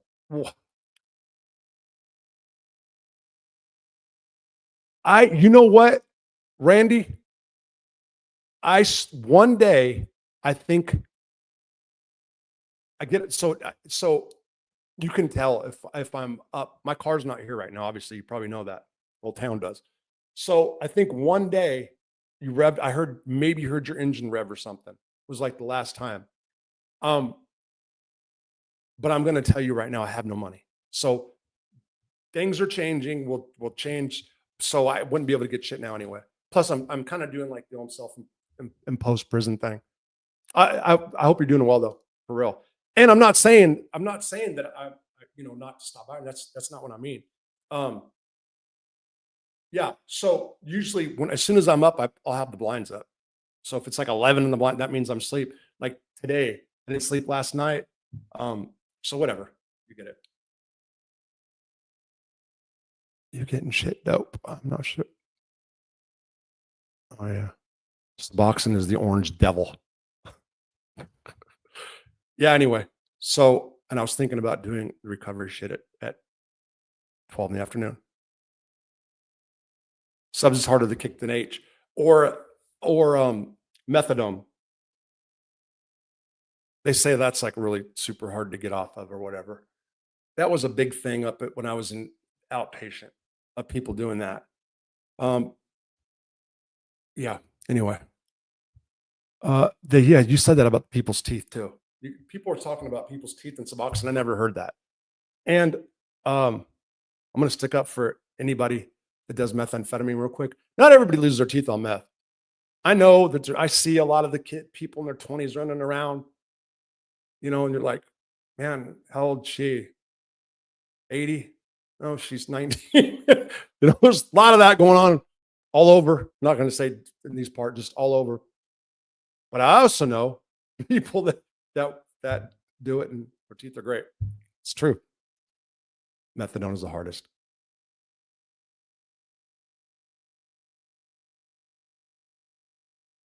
So do you want to, okay. So you hate being on subs. Sound like me. So a normal person would say, why don't you start getting off of them? And what would you say? Fuck yes, the meth is way stronger back then or way stronger now? Oh, back then, for sure. That's what you're saying. I got hit with the P2P dope in 97 still. So that was still, that was still a thing. That's why I stopped. Oh yeah, okay. John 33. Somebody just said that in one of the chats recently, that there's a lawsuit for that. Wow. Do I have maybe I was thinking, no, I don't mind. Before I get my teeth in, should I try to jump on the suit? Should I do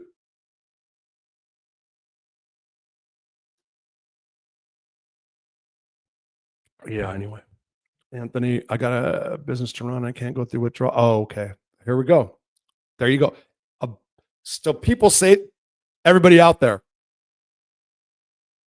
the guy's on Suboxone and has a business to run. Most people won't think that. They're going to think you're like a homeless person, right? That's what you're supposed to be. I made dentures. Oh, shit. So did you get out and do that? You used, okay, this is great topic. The dental lab. I mean, was it the dental lab? They made teeth for everybody in the BOP. And Rob worked in it. And didn't you quit? Yeah, there's like a lot of drama out there, right? Right on.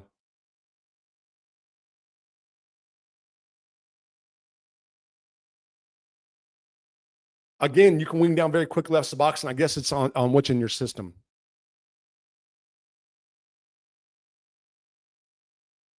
Going back to Randy. Randy, I'll if I don't do it tonight, I'll reach out to you tomorrow. So once upon a time, okay. So people understand the phone. I'm still having. So I'm going to tell you, I set up my Fitbit shit. I'm all proud of myself. All of a sudden, like different shit starts happening with my laptop and my phone's so I'm hitting something in the phone, Bluetooth, or I don't know what's going on. And then I had so many old passwords, or it's hooked up to my ex-wife, and it's like, it's I try to what I'm starting to do is try to deal with one like different app a day kind of thing. Still not working out. Fucking TikTok, man. Okay, so I was gonna start figuring out after I start getting these videos a bunch back. I'm gonna start doing the social media, trying to figure out what platforms, right? Blah blah blah. So I go into TikTok app that I didn't make that was open, and then I don't know what the fuck I'm pushing, and then all of it says I'm trying to follow some people that I'm not, but I sent a message and I don't know. It's like, and then it says people who viewed your profile, which then I'm just like, okay, so this person's little picture is up here and I'm hitting their picture. Does that mean that they think I'm visiting their profile like a stalker? And I'm like, oh my fucking God.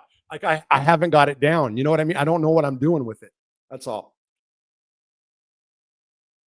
Okay. And then when you got out, did you do it? Is that what you're saying? Didn't shoot it. Got you. I got you. Ran a business. Right on. No, I'm not. What is it? I'm right now. I'm just stuck on YouTube loop. And it is a lot of crime shows, the travel shit, addiction and recovery, just trying to get my mind on something. But that's what it's been. A lot of news. My son watches that. You know what the big thing in prison is right now? Is it Nashville? Nashville, I think it is. They're all watching Nashville on their tablets.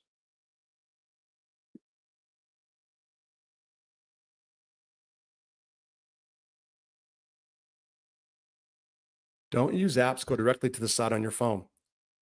Is that why every other fucking day I'm getting storage things? They're saying they need another $2 for storage. I really have a hard time with that stuff. Thank you for offering to help me. Not right now. Because that's somebody who I knows. I can't. Whatever. I'm just crying about the same shit. It'll be all right. Go out and work. Got out, worked as a dental lab technician about 10 years. Now right on. Okay. Wow. That's great. That's great.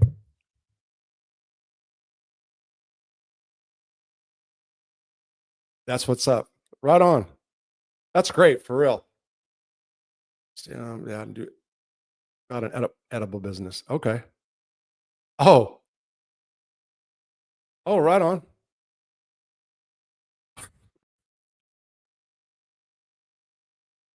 Or you get them on, or you get them on edibles, right? Hey, everybody, get off drugs, but right here. Oh, and I happen to have some. Your girl, tell him pushing your business. I'm just kidding, making jokes, bro. Yes, you just go to them through Google. Okay, I hear what you're saying, but okay, yeah, I think that's what happens half the time anyway. Then I've got like multiple accounts. Like I've got a Convict Inc. There's just, yeah, man. Yeah. But you know what? If it sounds like I'm bitching, I could be incarcerated right now. You know what I mean? So I guess dealing with life on life's terms. No, I would never mix it. I hear you. I just laughing too. Yeah. Who's gonna? No, that's from Terry. I was Kennedy. I was gonna say somebody's coming on. You don't know because it was from a different prison. I might have. No, Saturday I'm going to do that unless they can't make it, and I might have to put them in Saturday instead. So there's a guy. I might try to get Mike. I haven't talked to him yet. Mike back. I can get probably 4 or 5 guys from Terre Haute right now. I get 3 for sure. I'm believe on at one time. Thanks, King Dom. I appreciate it. I appreciate it. Thank you. That's because you forgot your account. Or yeah. There's also an email issue. I had 2 emails, infoconvictinc@gmail.com. I can't get into it. There's no way I can't get into it, you know? And I'm sure that like my ex gets these fucking messages and she's like, what the fuck? You know? Yeah. I'm glad I'm out too. No, dropping the soap. Yeah, if you do it. I'm just kidding. I'm just kidding. No, man. Not look, was dropping the soap ever a thing?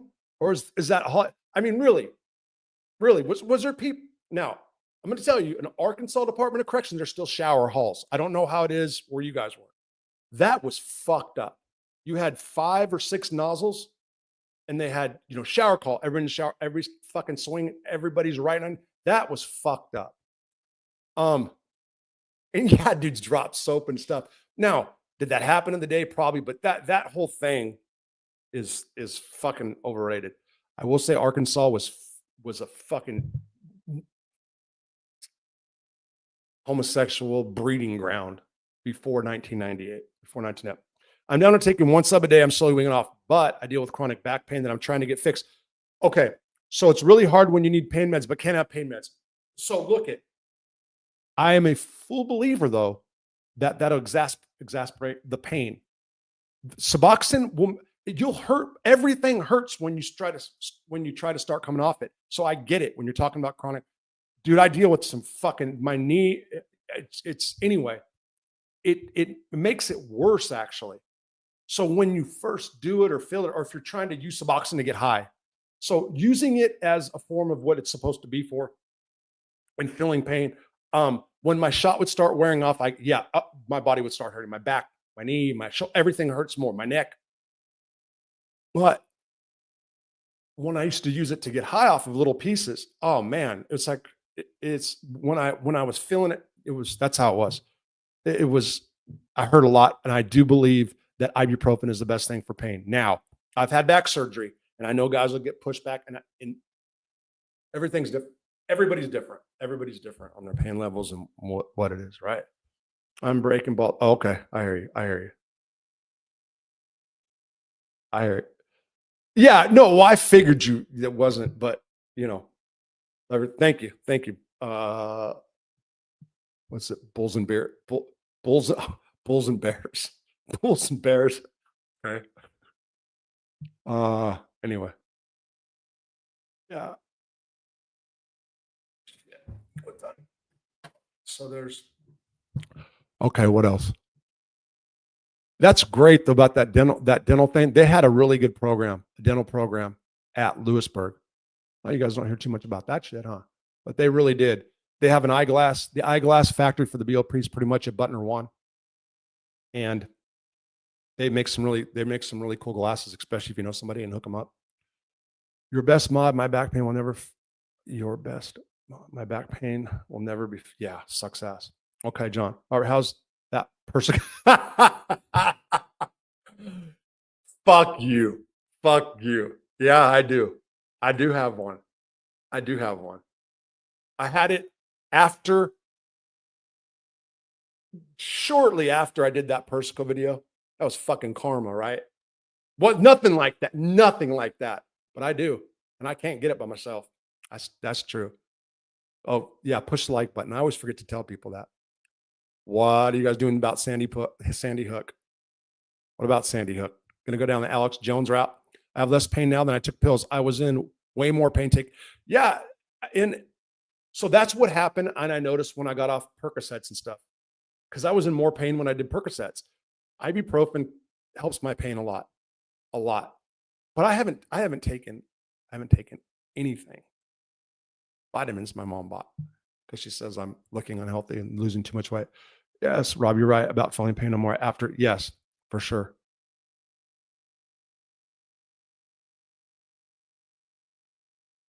Don't get high. It's that easy.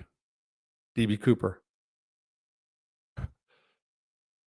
And here you go again. I was going to say something, and then you put the pain is worse. And then you put don't get high. I was going to make a comment, and then you put no excuses. Shut me up, right? Hold on. I smoke a big ass spliff every night. That's it now. I'll see what happens in the future. So I've talked about it a couple times now. Obviously, my mind thinks about it. I'm talking about pot, smoking weed. But I can also see it. Of course, I can't do anything in moderation. But I thought about it for bedtime because I have for sure have sleeping problems. My Fitbit tells me exactly how much I sleep, what time I'm supposed to go to bed now. I didn't set that feature up or whatever. Hey Rob, no, I never ran into. I saw him while visiting a friend who was in Latin King and Dixon. That man was a celebrity. Fuck yes. Larry Hoover, absolutely. I knew Dee Dee, the one, his right-hand man who everybody, he had respect, but then again, he told, but he didn't tell because Larry told him to. There was a whole bunch of stuff, but I knew Dee Dee. I forgot I can think of his real name. But I never know. Thank you, bro. I appreciate it. Hard on the liver. Yeah, for sure. Hard on the liver. Think the courts are going to give us back our gun rights. I have to hunt with the bow. Do you? Or you can come here. you can come spend the night. All you got to do is open my door in the morning or the night. They're in my backyard right now. I got deer shit all over my backyard right now, for real. They're all bullshit. They literally, not over the other side of the fence, they are in my yard right now, every day, every single day. I should take videos. I've said it a couple times now. I should. One day I opened it up, but I didn't have storage and I couldn't keep the video footage. That's what happened. And it was, I opened, the door squeaks, but it's a glass door because the fucker that lived here decided that the other door needed to be blocked off because he was probably tweaking. But that's what I got to do too. Take some footage of the outside property, the trash pile. I had an awesome fire pit that I started burning too much stuff and it kind of became trash. And they just went on steroids. They went on steroids. Do I think it? I don't know. There's really good gun legislation in the courts right now. There's some really good stuff. And I'm pretty stoked that I can vote. Yeah, I am. I'm really. Mike, is that you? Like actual Mike? King Dom, I hear you. Yeah, it's you. I'm looking at the picture. I saw something you did. I saw your Facebook stuff. So Coleman's gonna come on. I'm in the process. Coleman's gonna come on and maybe the wife. I don't know. And he's trying to get her to come. We'll see. But I was gonna have you and maybe Face, Chakal. I don't know. We'll see. I was gonna talk to you though. Thank you, bro. Thank you. Mike Miller. Yeah, Dee Dee Howard. Yeah, Dee Dee. So these guys, yeah, you know, so I just put myself kidding it. That it sucks though, not having to worry that, right? You know, I had a friend. He's still a friend. He's the guy that got me when I got out of prison. He's the one that drove me home. Anyway, he did time in Arkansas and turned his life all the way around. Big construction guy right now to this day. And as soon as he got off paper, he started hunting and getting guns and everything. And then as his business grew to a multi-million-dollar company, started taking potential clients, these are super, super, super rich people, on hunting trips as a way to get them for him to bid the job, pretty much. That's what it comes down to. Every year, and I want to say, and I hope, and maybe it's wrong, and I don't know if you watch this anymore, I want to say something like 17 years. This dude drove with guns and hunts everywhere over the United States. And I'm like, dude, you're a felon in possession of firearm. What are you doing? They don't, that's bullshit. I think he went to Canada, and when he crossed the border, they said, what are you doing? You're a felon, da, da, da. And they said, don't come back. Car full of guns. He was embarrassed because his clients didn't know about his past. He's one of those guys that was hiding that doesn't want anybody to know about his prison past, which I think my friend in the chat room is one of those. I'm not knocking him at all. He just doesn't want anybody to know. Uh, Tammy, so does my friend Dusty. Dusty's dying to man, he's got some great shit, but he's in a position in his life right now where I can't even believe it. I mean, if I would have had to pick 3 people that were going back to prison on some fucking crazy shit for the rest of their life, it would have been him. That's like my closest dude ever in prison. And because that's the guy I got in gang stuff with. Um, but he doesn't want to come on, and then the voice, he doesn't even want his voice. Like he struggled with that a little bit. But anyway, so my friend, that same guy, I now see, so he's hooked up in the politics back here. His mom used to actually ran for state senator or something. Now he's hobnobbing with Patash, the FBI guy. I seen him on Facebook with. He's got a foundation that I was a part of when I got out. A lot of celebrities involved. A lot of them. Oh, what's up, David? Right on. I've been in here for a minute. Saturday, if you guys are old and don't do nothing on Saturday nights, I'll be on at 9 o'clock, 10 o'clock Eastern time. Oh, really? You can hunt? Okay. I didn't know that. It's got a burn barrel in the. Oh, you just got a burn barrel in the yard? Oh, that's what I should fucking videotape. So the last 2 days, it's been nice out. And the people that lived here, as they were destroying the inside of the house, they needed to do something outside. So I had wood from 1910 buildings that I was going to use for other purposes. Just started using it. They put a little, I guess a little kid's playhouse. That's what they were aiming for. And I just took all that down and I got a big ass burn pile, dude. I'll burn that and see. You'll see how we do it in this parts. And I am in the city limits. There is no burn bans back here at certain times, but I know how to do it. But that is going to be rocking when I blaze that one. That's going to be a huge fire. I mean, it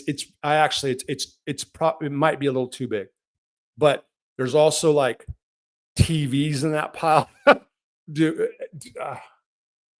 Printers. You'll see. Matter of fact, somebody actually was driving. I haven't seen people down here. My friend that was just in there, I haven't seen him yet. He came by. Another person that I know stopped and was asking about. There's like a refrigerator that doesn't work. Oh fuck! I gotta pull the cord out. Jesus Christ! I got to do that tonight. It's in the garage. So they're thinking about hauling it, but there's my little pile that I had at least under control, that I knew I was just going to get a tractor and then bear. It's now huge, and I'm going to make it a lot bigger. Okay, who made the best food in the clink? I saw Jory Molino making a grilled cheese sandwich, and it looked tasty. So yeah, what they do is they use an iron, like for clothes. They just turn them upside down. Makes a great grilled cheese, all that. We were doing that right now. It was quesadillas is what we were doing. I mean, they make hamburgers and stuff. Don't get me wrong. The grease thing gets inside of the holes of the iron and it fucks it up. It's a bitch to get them out. One of my friends, actually, his hustle was cleaning irons from the cooks. And yeah, but I mean, so Carmine made the best food. Carmine had the best and it's just clams. We can buy clams, oil, preferably olive oil. Sometimes you couldn't get. They used to sell it. They don't anymore, but you can. It just depends. Olive oil, butter, olives, garlic. That's it. I make it here. And used to have a friend I know he's now. They'd shit over it, and it's just basic stuff. But yeah, Carmine had the best. It was best. Okay, Mike, good. I'm gonna contact you. I was thinking about Sean too. I see he keeps putting shit out all the time. You remember Sean Mycelli? He's from your way too. Yeah, I'm going to. I thought about it because people ask about you all the time. I don't know if you see my comments. What I've been doing is going through all my old comments. I'm like 2.5 years back right now or whatever. But when I was away, I was just going back and I'm doing comments. I'm going to talk about it on Saturday. But I can turn that and just do it with us. And I was thinking about that. So I will contact you.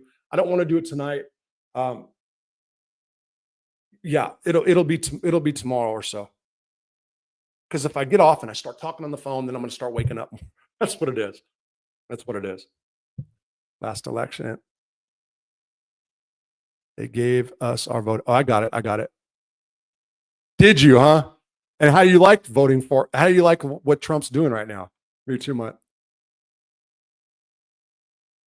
You're saying I can own a gun now? So I don't know about this. You're saying that I can here? I haven't looked. But I can vote. I just registered to vote. I'm registered. Yeah, so anyway, with provisions. Okay. No way I can own a gun, Mike. Okay. Mike's saying yes, you can't. Now listen, King Dom, there are firearm legislations all over the Supreme Court. We're going to see. So, but I don't. I'd be lying. Too far from the camera. I'm too far from the camera. Yeah. So, wish you guys can see. You know what I have? The camera, a table, a stool, and the camera clips off that. Yeah, it is. And I just haven't. The people. So what I discovered was it really doesn't matter. It's the video. It's the videos. It's the qual. It's what I put out on videos. If I'm talking about things people like, are the views. The biggest views I got were at the panel, but that's not why I ultimately decided not to put nothing. It's because I'm in the corner. I usually hang a flag. That's what I've done in the past. What I had planned on doing when I got out was painting. I thought maybe I'd have the little house done. Because there was promises made. And then I was going to put the convict logo all over the back. That's what I was, but I didn't come home to that. And yeah, I was supposed to. A lot of things were supposed to be different, but whatever. If you out of violent crime, okay. Okay. You guys are going back and forth. Do you guys spend election night at a watch party for last running for how? Wait, I don't think I got that right. Let's see. Do you guys spend election night at a watch party, and then for last running for House? I don't get that part, but I know in Georgia we have First Offenders Act. If you complete it, you can get your rights back, and after like 10 years, you can take it to the court, but very hard and rare. So so if the feds ever wanted to pick me up and I had a gun, you're saying I can legally? Well, I'll look into it more. Fortunately, hey, and the feds, did they ever? Hey, okay, hold on. Hey, and the feds, did you ever know any WK? I don't know what that stands for, but no. You can tell me, because is that one of the white prison gangs right now? I've been rubbing elbows with heavy. Okay, bro, I got you. Oh, so you're saying because you're at a political watch party? I got you. I got you. Fuck life of crime. Prison ain't living. Glad you're home. Yeah, right. Yeah. Two burritos. Debo. Oh, Debo burritos. Oh, you're talking, when I was talking about food, I got it. He's talking about, this dude Debo, fuck, he used to fry burritos constantly. And then there was, what's his name? They made the cheesecakes. Fuck, those cheesecakes were good. So it's on my list to do that, to go ahead and make everything, and shine. I'm going to shine. Just kidding, Sebastian County Sheriff's. I'm not going to ever do that. And there's not people at liquor stores with orders everywhere that want them. We have to have a large standing gun safe that I don't have. We have to have a large standing gun safe that I don't have. Have a key to comply with the law. It's a pain in the ass. Okay. So my PO in the South, the whole backyard is a burn pit. My former PO scoped the area out and said my wife can have guns, but she had to have a gun safe or something that I wasn't able to, blah, blah, blah. Now, I have done legal cases where that's called constructive possession. And in the, that's iffy, but because of the wild animal, I got like hog. There's like, I haven't seen one since I've been out, and I haven't seen any whole. I should probably go look on the other end of the property. So there's probably, haven't been that back on that half. There's 4 lots. I don't know if they're rutting around here again or what, but there's like hogs, 300 to 500 pounds, big hogs, state by state. You can vote now, but it can't have a gun still.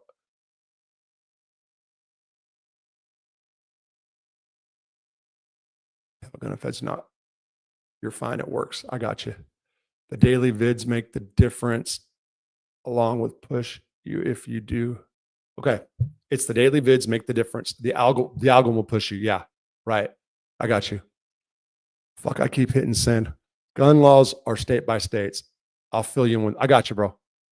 I got you. I'll never give my gun up. Fortunately, I can't carry and have it to be careful. Weird question. Did you ever wonder what was wrong with Persico's hands? His wrists are bent if they look at him in photos. No, it's where he got shot. Whatever hand that the media or in books says. So it's you can Google it. Carmine got shot. He was in the hospital. Okay, here's some breaking mob news from the old days that I don't think I've ever talked about that just crossed my mind, Persico related. When he was in the hospital, the cops came asking him what happened. They tried to blow him. Did they shoot him or blow him up that time? They do both. It's in there. That's how his hand got injured. If they said it was his right, it was his left. I'm trying to picture him walking. I think it's his right hand. That's why it's bent back. Looks like a flipper. When he was in the hospital, the cops tried to say, hey, what happened? The detectives. And McIntosh came in, kicked the cops out.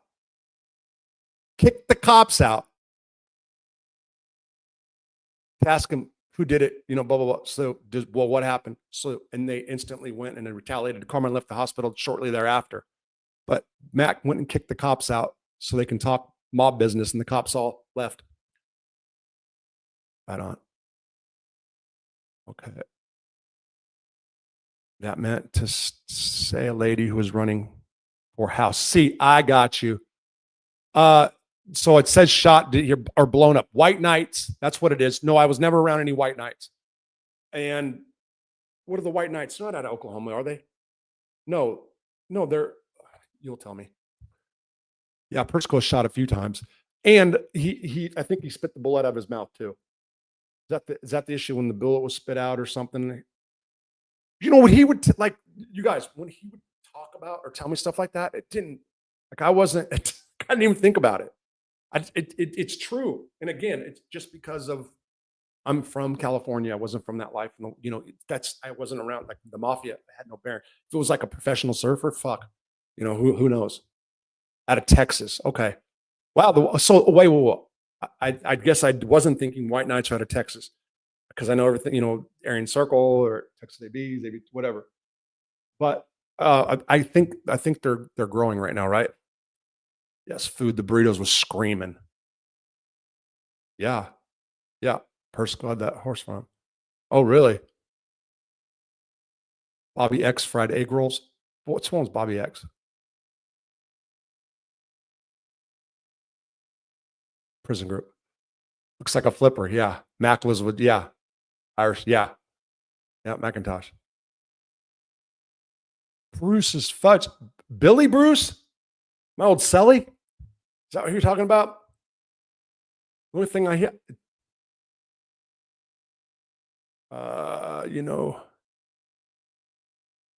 Your mob nickname would have been Robert Bobby Red Rosso.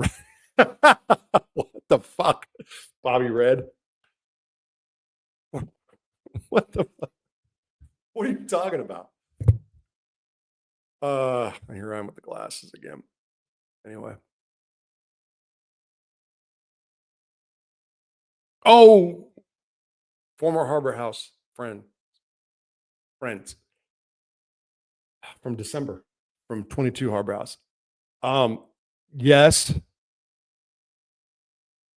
you're the second person that's told me, and no, I don't want to hear it. No, I don't want to know.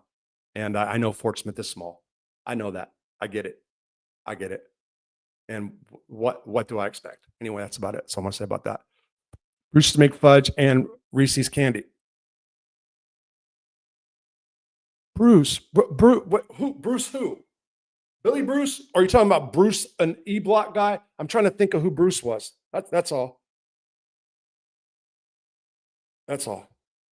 I can't remember. Billy Bruce. I don't remember him doing nothing but eating all my shit.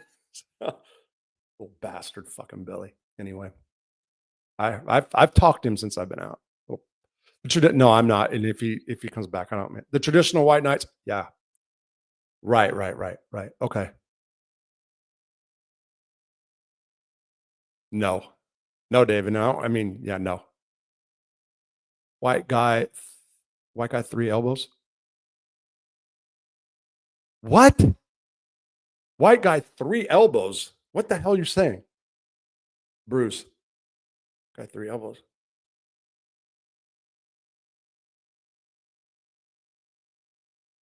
Okay. Fuck, I hate that it takes. Oh, and I forget to fucking run that banner thing across there all the time. I don't even know how I'm going to do it. I forgot how I'd, oh, the little pin thing. All right. From Tennessee. Fuck, I can't. You know what? That I swear to God, Rob, I just can't think of who it is. I can't. The guy I'm having come on here, hopefully with Mike too, told me it was a weed charge. I don't think he had a gun. Was there a gun up there? Career criminal or a habitual offender or whatever from Iowa. And I told him I wouldn't call him any bad nicknames that I made up for him. I don't know if you remember. That was just a little joke we had. And who knows what he's going to have to say, huh? And I'm not going to, I'm going to talk to him in the next couple of days. Like anybody else, I don't, whatever they want to say, they want to say. Like, I'm not, I have nothing to hide. But I'm saying that because, he's a shit talking motherfucker. We used to bump heads a lot, but we're friends. We consider each other good friends. Recently, I saw a photo of little Dino, how you said, and TK in the pen. Okay, together.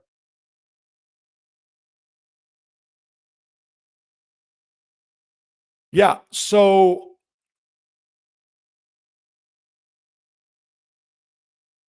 absolutely. Did you see the video I did about him a long time ago?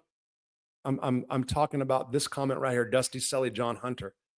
Did you I don't, of course I never told nobody that then. It's called, I forgot, I think it's called when an inmate try to get into work for the feds or something to that nature. John Hunter, huge marijuana dude out of Florida, old school, big smuggling operation guy.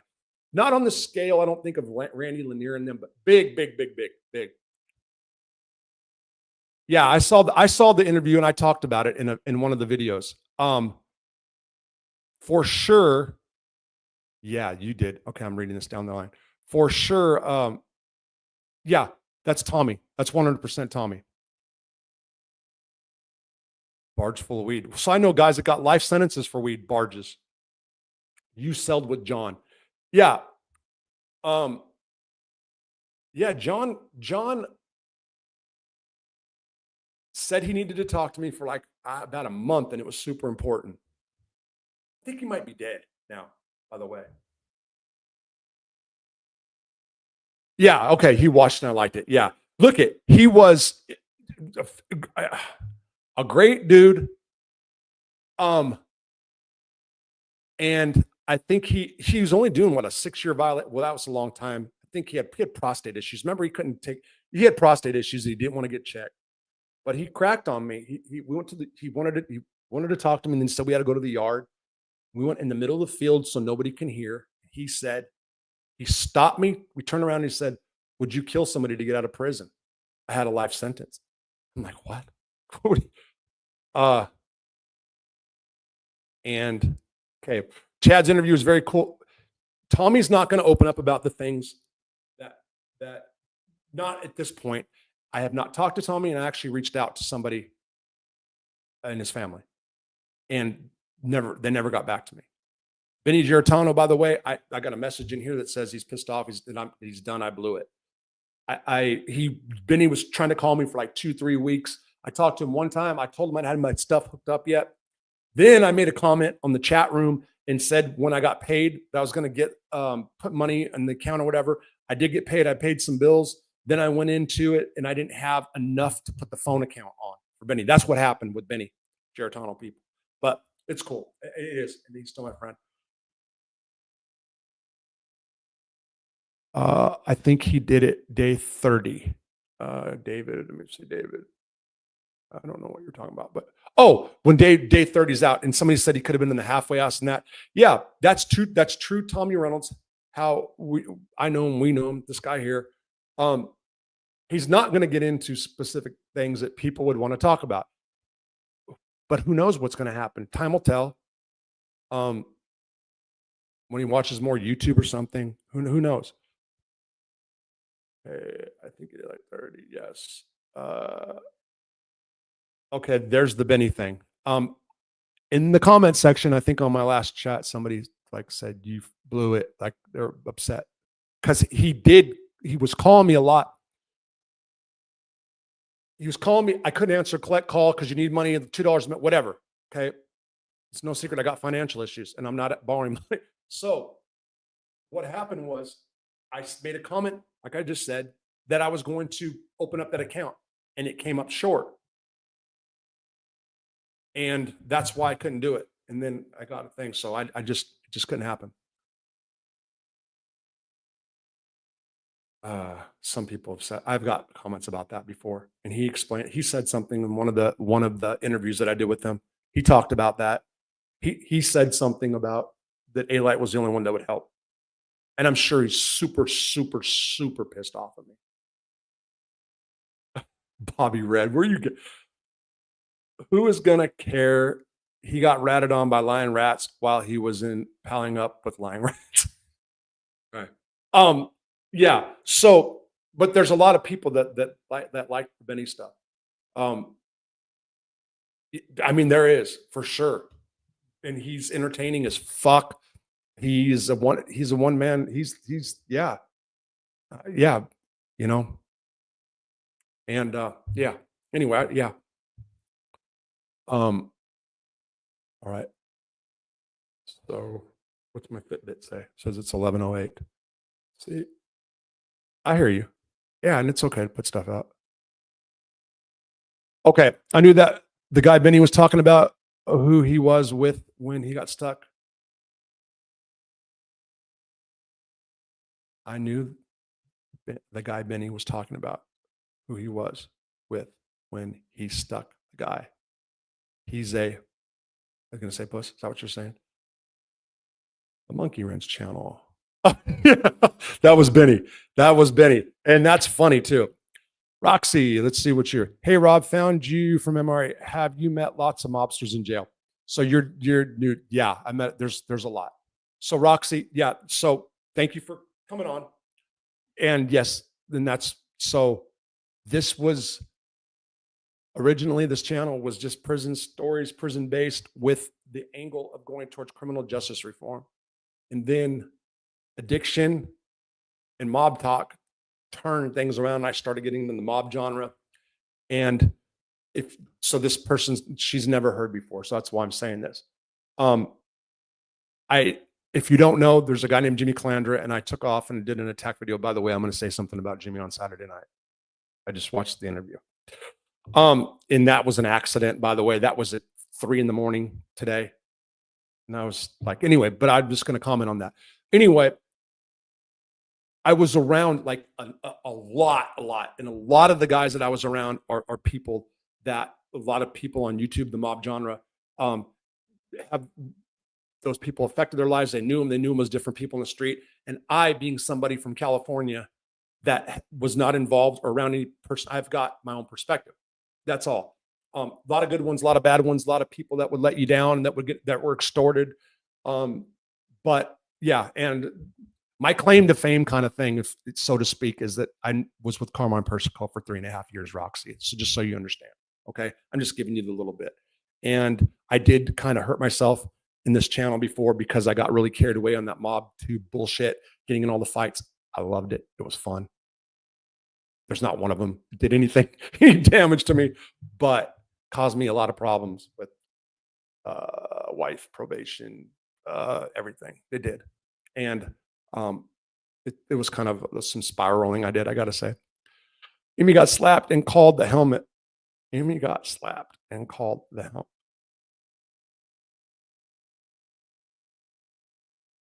slapped and called the helmet. Which I thought, wait, I thought the helmet was Jimmy. That's why I just paused right now. I was trying to think about it. That's what just happened. Did you know Frankie Bones at Lewisburg? He was a prissy little bitch, but I guess he was a top hitman. I can't think of who that was, and somebody were talking about it before. Yeah. Yeah. So Roxy, so here's the deal. When you've got a gun on the street and a big crew of people, or even when you're in prison, you got a bunch of people behind you. It's different than having to be on your own terms. And a lot of guys, and the mob guys, a lot of them have money too. So it's easy for them to buy protection, and somebody would look at it as buy protection, and some people would look at it as being extorted, just passing money around. It's easy for them to, and a lot of them wanted no drama, which is not a bad thing. Okay, so that was different from what I was, who was drama boy. Maybe still am, but anyway, that's what happened. Give me the helmet, yeah, okay. Call them the helmet. Yeah, okay. Frankie was with the Lucchese's. Yes, absolutely. And you know that, huh? Kingdom, you know Frankie? Yep. And David said, of course he did. Hold on, David. What are you referring to? In the bar. Okay, in the bar. I knew the guy Benny was talking about in the bar. And you knew him in the bar, or you were in the bar? And are you saying that Benny did it? Is that what this is? Of course he did. Is that what you're saying? Okay. Anyway, there's some people that say he didn't. I will say that. That's true. There's some people that say he didn't. But, whatever. I don't care if he did or didn't. A lot of good times with Benny. Have I talked about that? Whatever. I was going to say, I've talked about the fact that, okay, you knew the guy Benny was with. I got you. I was really clean. Months, year, more, no drugs, no alcohol. Then the alcohol came. Tammy Kennedy talked about it before, because I asked him if he remembered me being on drugs. Said no, he doesn't remember me being on drugs like that until Randy came, and then I did drugs. 2006.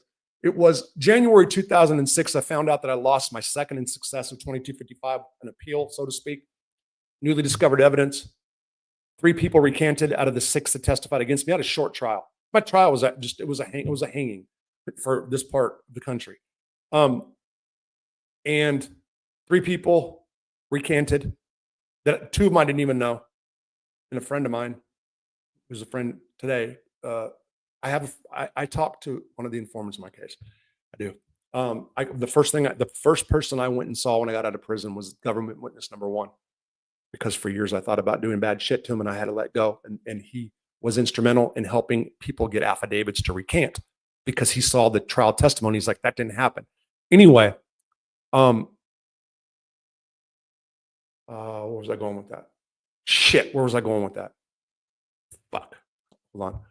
And the guy Benny was with, and how did I start getting into that? Fuck. Oh, okay. So no lawyers in this part of the country would take my case.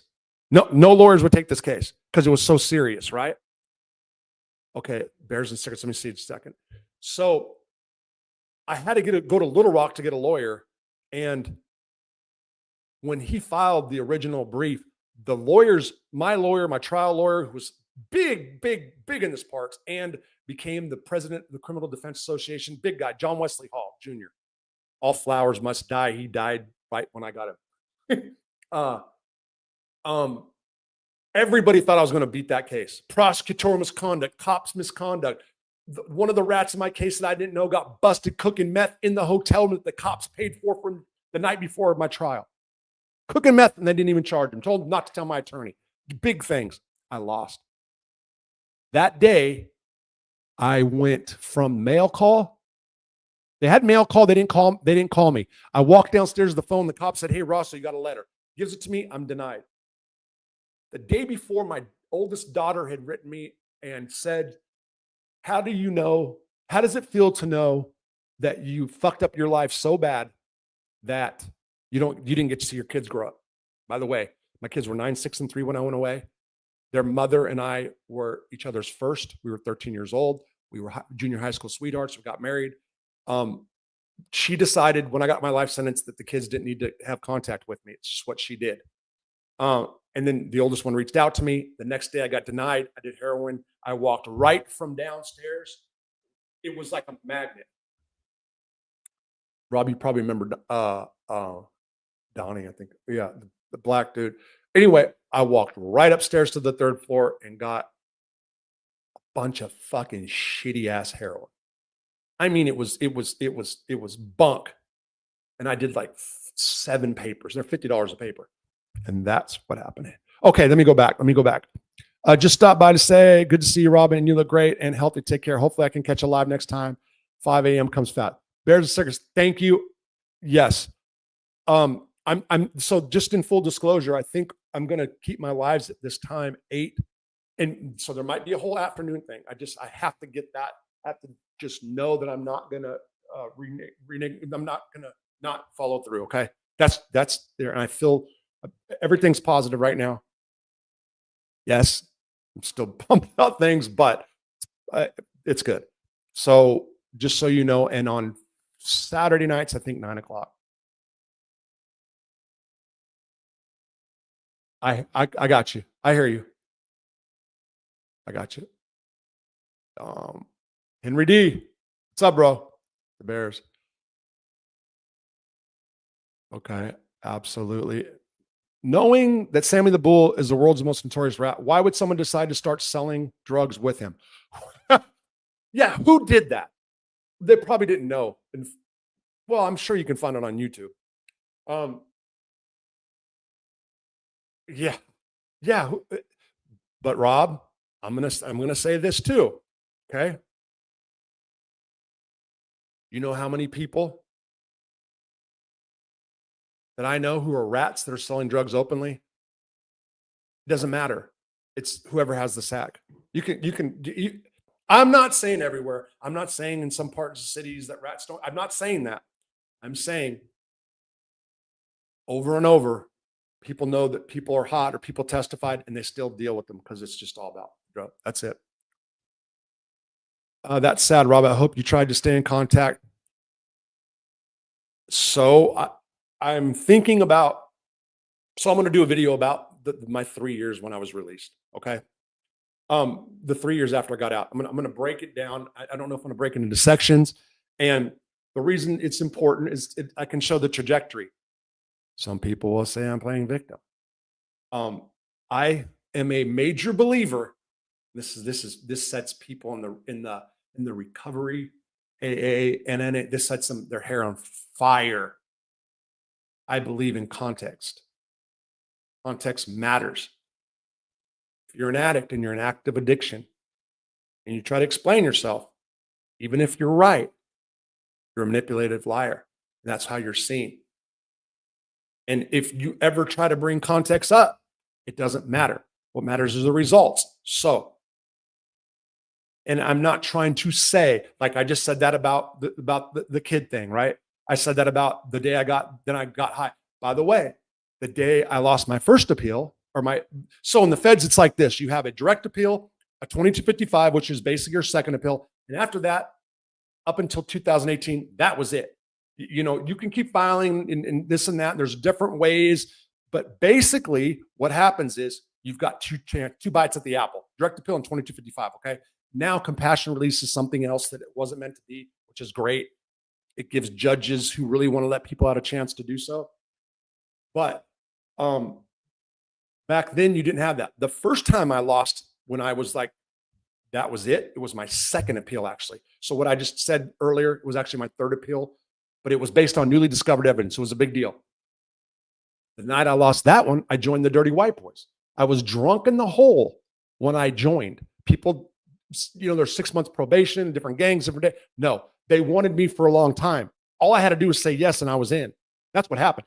Of course, like some of them beat me up the next day in the rec cage. I mean, you know, and not in a whatever. I was so fucking drunk when I did it. I was drunk. And I said, yeah, raise my hand. That was the first time. Then when I lost that one, I started using again. Um, but well, so let me see. I like tobacco and trusts and okay. Well, oh, you guys are talking about that. Back to the kid situation. I can, I'll say right now, I don't have a relationship with them. I did. So I still haven't, the little one which is the baby of the bunch. We used to talk a lot. There was a time in 2022, my dad died and a lot of shit happened in the family. And my middle daughter was here. We saw each other and stuff. My oldest daughter was actually here on the farm that I went home to, and we had a big falling out. And none of those relationships have been repaired at this point. Sadly, I'm just being honest. It's not as cut and dry. For sure, it was because of my drugs and alcohol using, but there's a lot more to it. But I'm actually gonna do a whole breakdown. And it's part of the reason well, I'm a YouTube guy. I'm talking about something, but it also helps me. So a lot of stuff too helps me. It does. Whatever. So what are you gonna say? Oh shit. Some more untrusted Sammy because he was a friend with the son. Not a huge fan. I'm sure the quality. Okay, you're talking about scars. Breaks the chemistry in the brain. I remember somebody used to tell me that my brain was fucked up and it's changed. And I do. So here's one of the things, guys. Right now, I just did. And I'll talk about that on Saturday night. Fucking jackass is saying that I went to jail. I was clean when they arrested me. I was not strung out. When I went and got locked up, I was not strung out. Could have passed a bottle that day, and I was hesitant. I could have passed a bottle that day. But yeah, I'm going to talk about that Saturday because there were some comments made about that too, by the way. But okay, brain chemistry. So I was clean. I did meth the day they locked me up in jail. I'm talking about February 2nd, 2024, and the 3rd. There's 2 days I did it. Stayed up for 3 days, pretty much. I wrote fucking stupid emails. Anyway, so then I'm clean. What, almost 6 months, 4 months, however many I did. I talked about it on recording. And then I got the buprenorphine shot. I was clean when I was on it. Does that start changing so let's say you're recovering, the brain's getting better, and they give you buprenorphine. Does that fuck your brain up and screw the recovery process up? I will say the first day I got that shot, I literally started putting down all the treatment books, so to speak. I've got 3 books. I've got like all the passages, different things, some for me, some for YouTube content.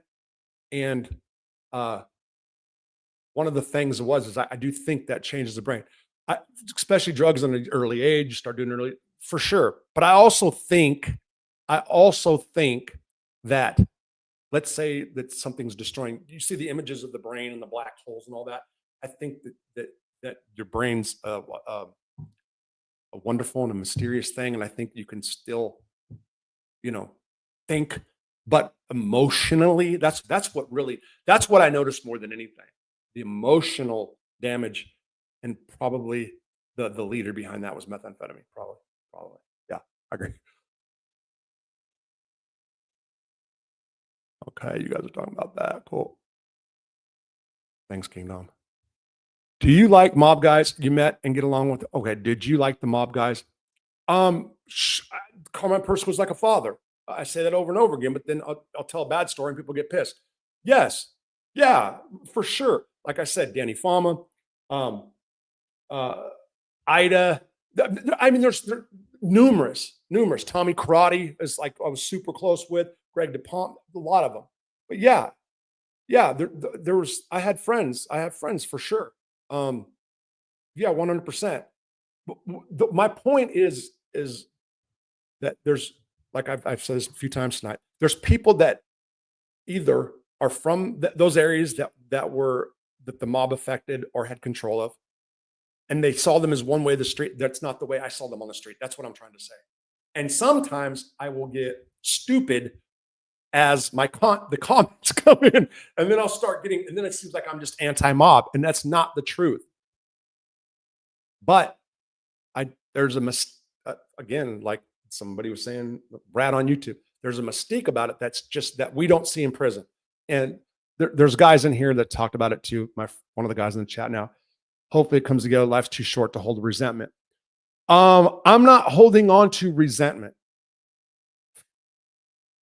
Look, I run from problems too much, right? Has anything that you can say that has improved the prison system, Indiana prison system, or is it all just shitty?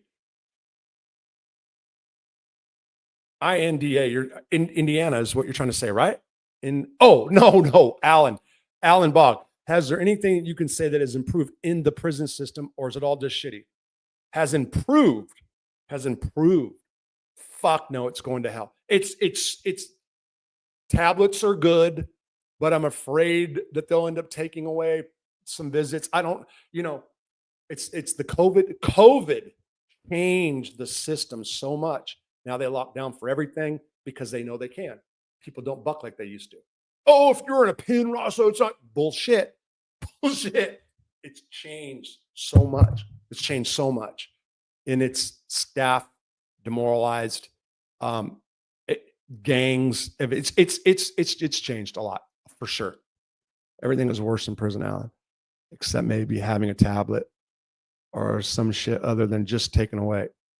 I remember you said the first time you did H was in prison. Yes, Chino. And I wanted to snort it because I'm not a needle guy. And I ended up doing a shot. And it was like, I remember I had people get mad. It was like, yeah, it was fucking fabulous. And that's why people shouldn't do drugs. And that's what I wouldn't, if I was able to talk to like school kids, I would not want to sugarcoat it to them, but I would want to like show them that's the problem. Once you've done something that makes you feel that way, everything else in life can be secondary. Watching your children open up Christmas presents, your marriage, everything else is almost like second place, sadly. That's not the way I think about it like all the time, but when I'm trying to describe it to people, that's what happens.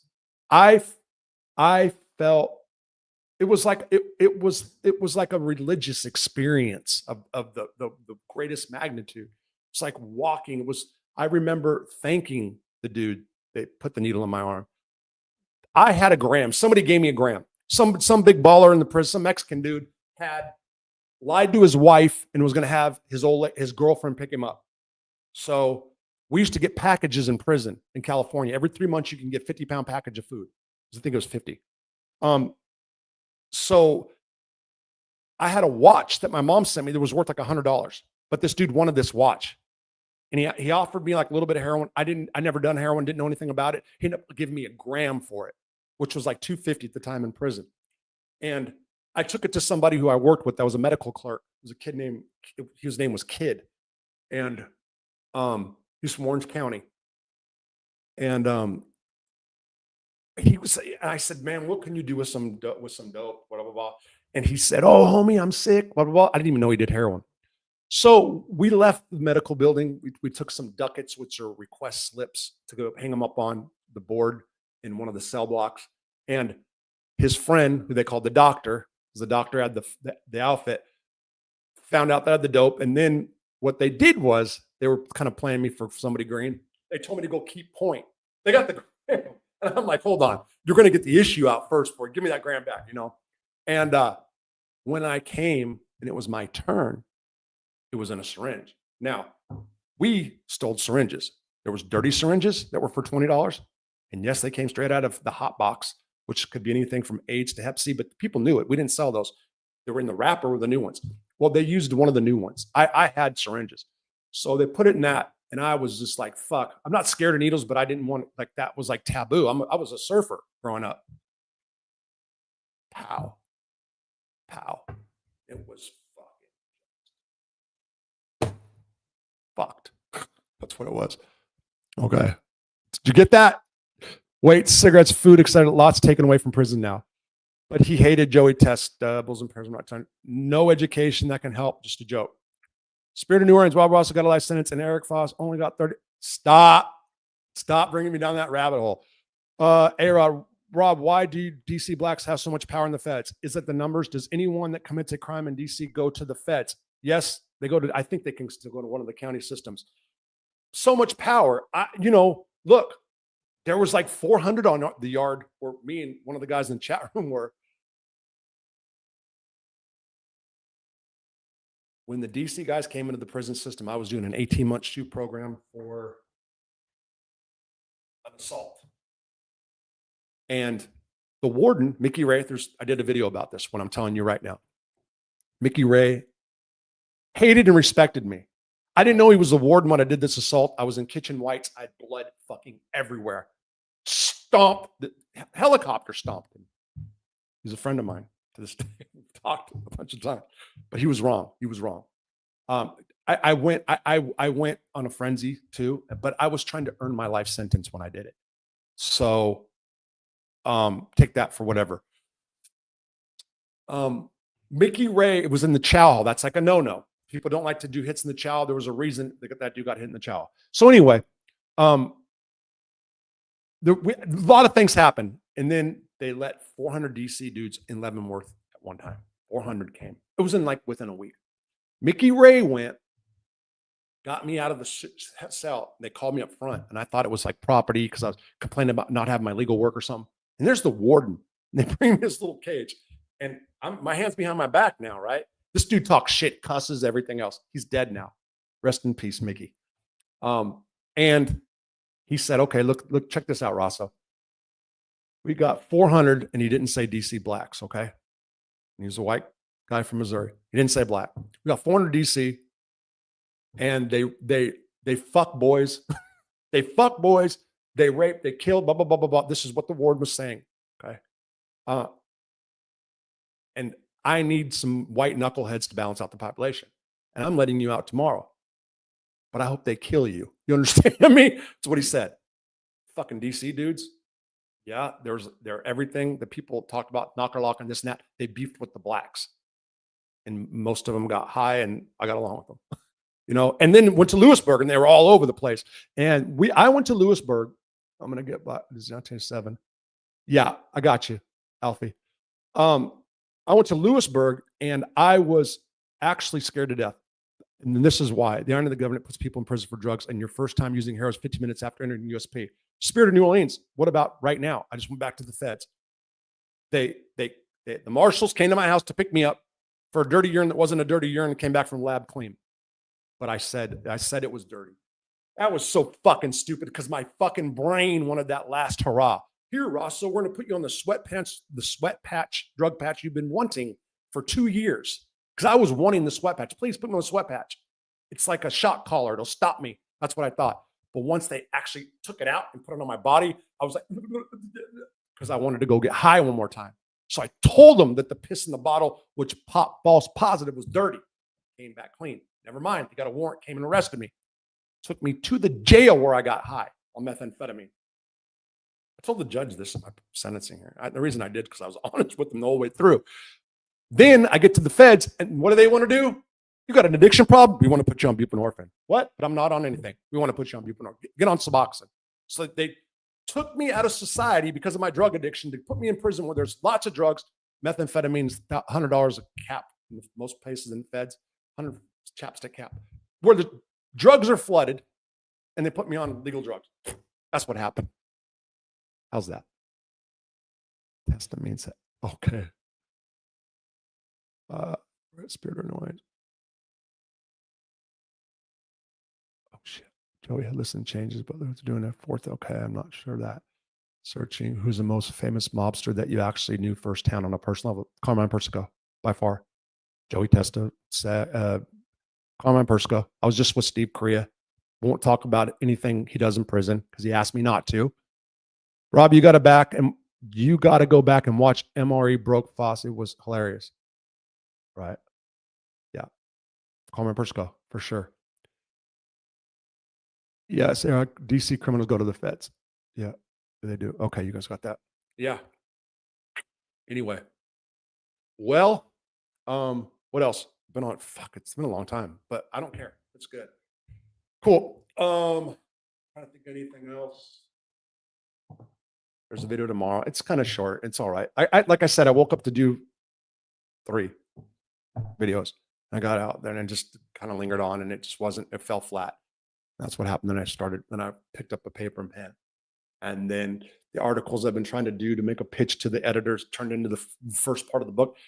Yeah. Anyway, I get it. Gosta, what's up? From listening to you, it sounds like the thing that has really changed is the amount of drugs inside now. So, so when I made a comment, I was scared at Lewisburg. So we, the Dirty White Boys, the 5 of us that they sent there in 2000, at the end of 2002, the beginning of 2003, were the first white prison gang since the AB/Dirty White Boys/DC murders. And there's 400 DC dudes there. And they think automatically, back then they thought anybody with the bald head in a white prison gang was an AB or an AB wannabe or whatever. So yeah, so when we went in, it was like, and they'd only put 1 brother in each block. That way we had no backup, you know. And there's only like 4 whites in our block at the time. Really, it was a handful. But yeah, but then Don Juan. So a lot of the Tony Hammonds, a guy like Urkel, but was like a stone cold killer. I heard a YouTube interview with ex Big Sandy inmates say that when the bus got to Big Sandy, you had the choice to go to the population. Yes, absolutely. No, A-Rod NJ82. Nope, absolutely. That's what they do. It doesn't balance it out. And we were sent, the Dirty White Boys, we got kicked out, expelled from Leavenworth. And it was the Arms, Aryan Resistance Militia, the leader, Speed, who did it. He told staff not to let us back out. We were having a beef. We had internal beefs, and he rallied the yard against us, which was easy at the time because I had 2 brothers that were doing some bully kind of shit for white prison gangs. And the Dirty White Boys had a bad rep because we were the biggest gang for a while after the ABs. And there was a lot of dirty shit that was done. That's what the D stands for, right? I mean, when it comes down to it. But we got like, they didn't let any Dirty White Boys walk after that. That's when that whole not walking the yard with the white prison gang, this prison gang can't be here. It actually was one of the starting points. And that was a beef over drugs that escalated into something else. That's what happened there. After the killings, they took every white gang member off the yard. Hence, that's what he's saying. And then here I come. Kill me. My fresh patch. And then the dude that was the leader, our shot caller, his name was Billy Weston. I didn't like before I got there. We had a talk in Oklahoma City, and I changed my mind. But I knew he did some old scumbag shit, and I used to think that he dropped kites, which means drop notes on things. I thought all kinds of bad shit. Still don't think I might be wrong. But he did become a good leader. It was more because he got around some of the Mexican mafia dudes. He's from California as well. The MA, the Mexican mafia, a couple of leaders took him in. He was doing good for the year. And then, boom, he's gone. And that's when I got my little thing there. Peace out, right, Dave. All right. Yes, there's a song called Dirty White Boys, and I think the gang, and I think a lot of it is based off of that song.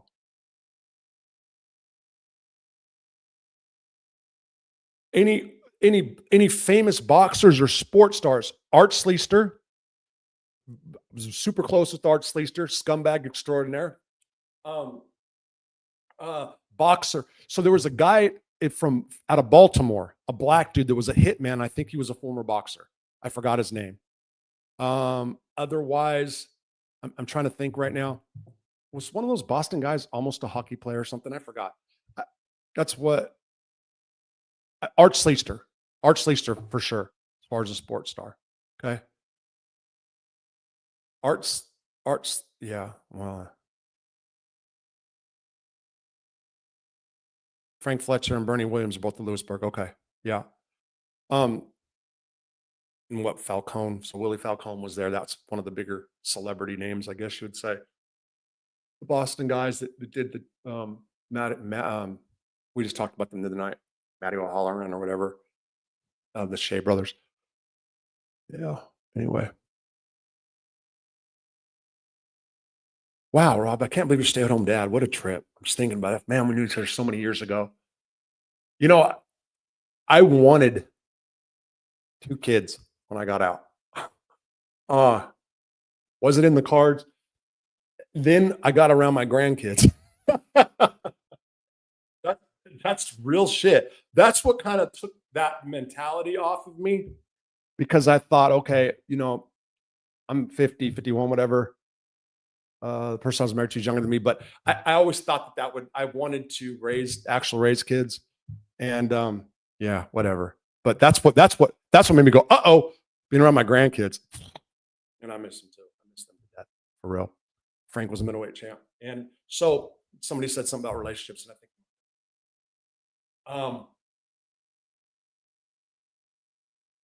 I run. Yeah. So rather than try to work things out and resolve with something bad, then I don't make the first approach.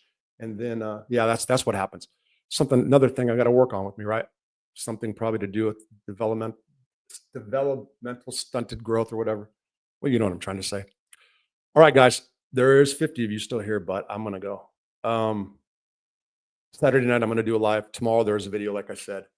I don't think I'm going to put videos out on the weekends. I don't think so. Maybe try to do a live Sunday. Actually, I can get 2 lives in.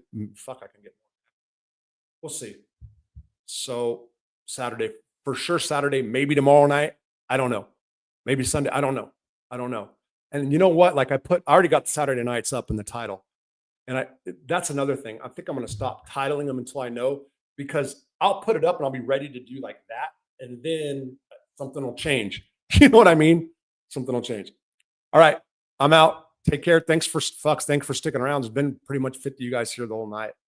A little bit more, a little bit less, but thanks. I appreciate it. Seriously. Take care. Bye-bye. Alan, I just saw that. He'll be all right. About 6 years.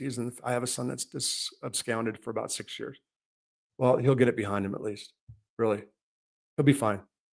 Hopefully he'll stay away from gangs. And if he does, so many do. Take care. I'm out.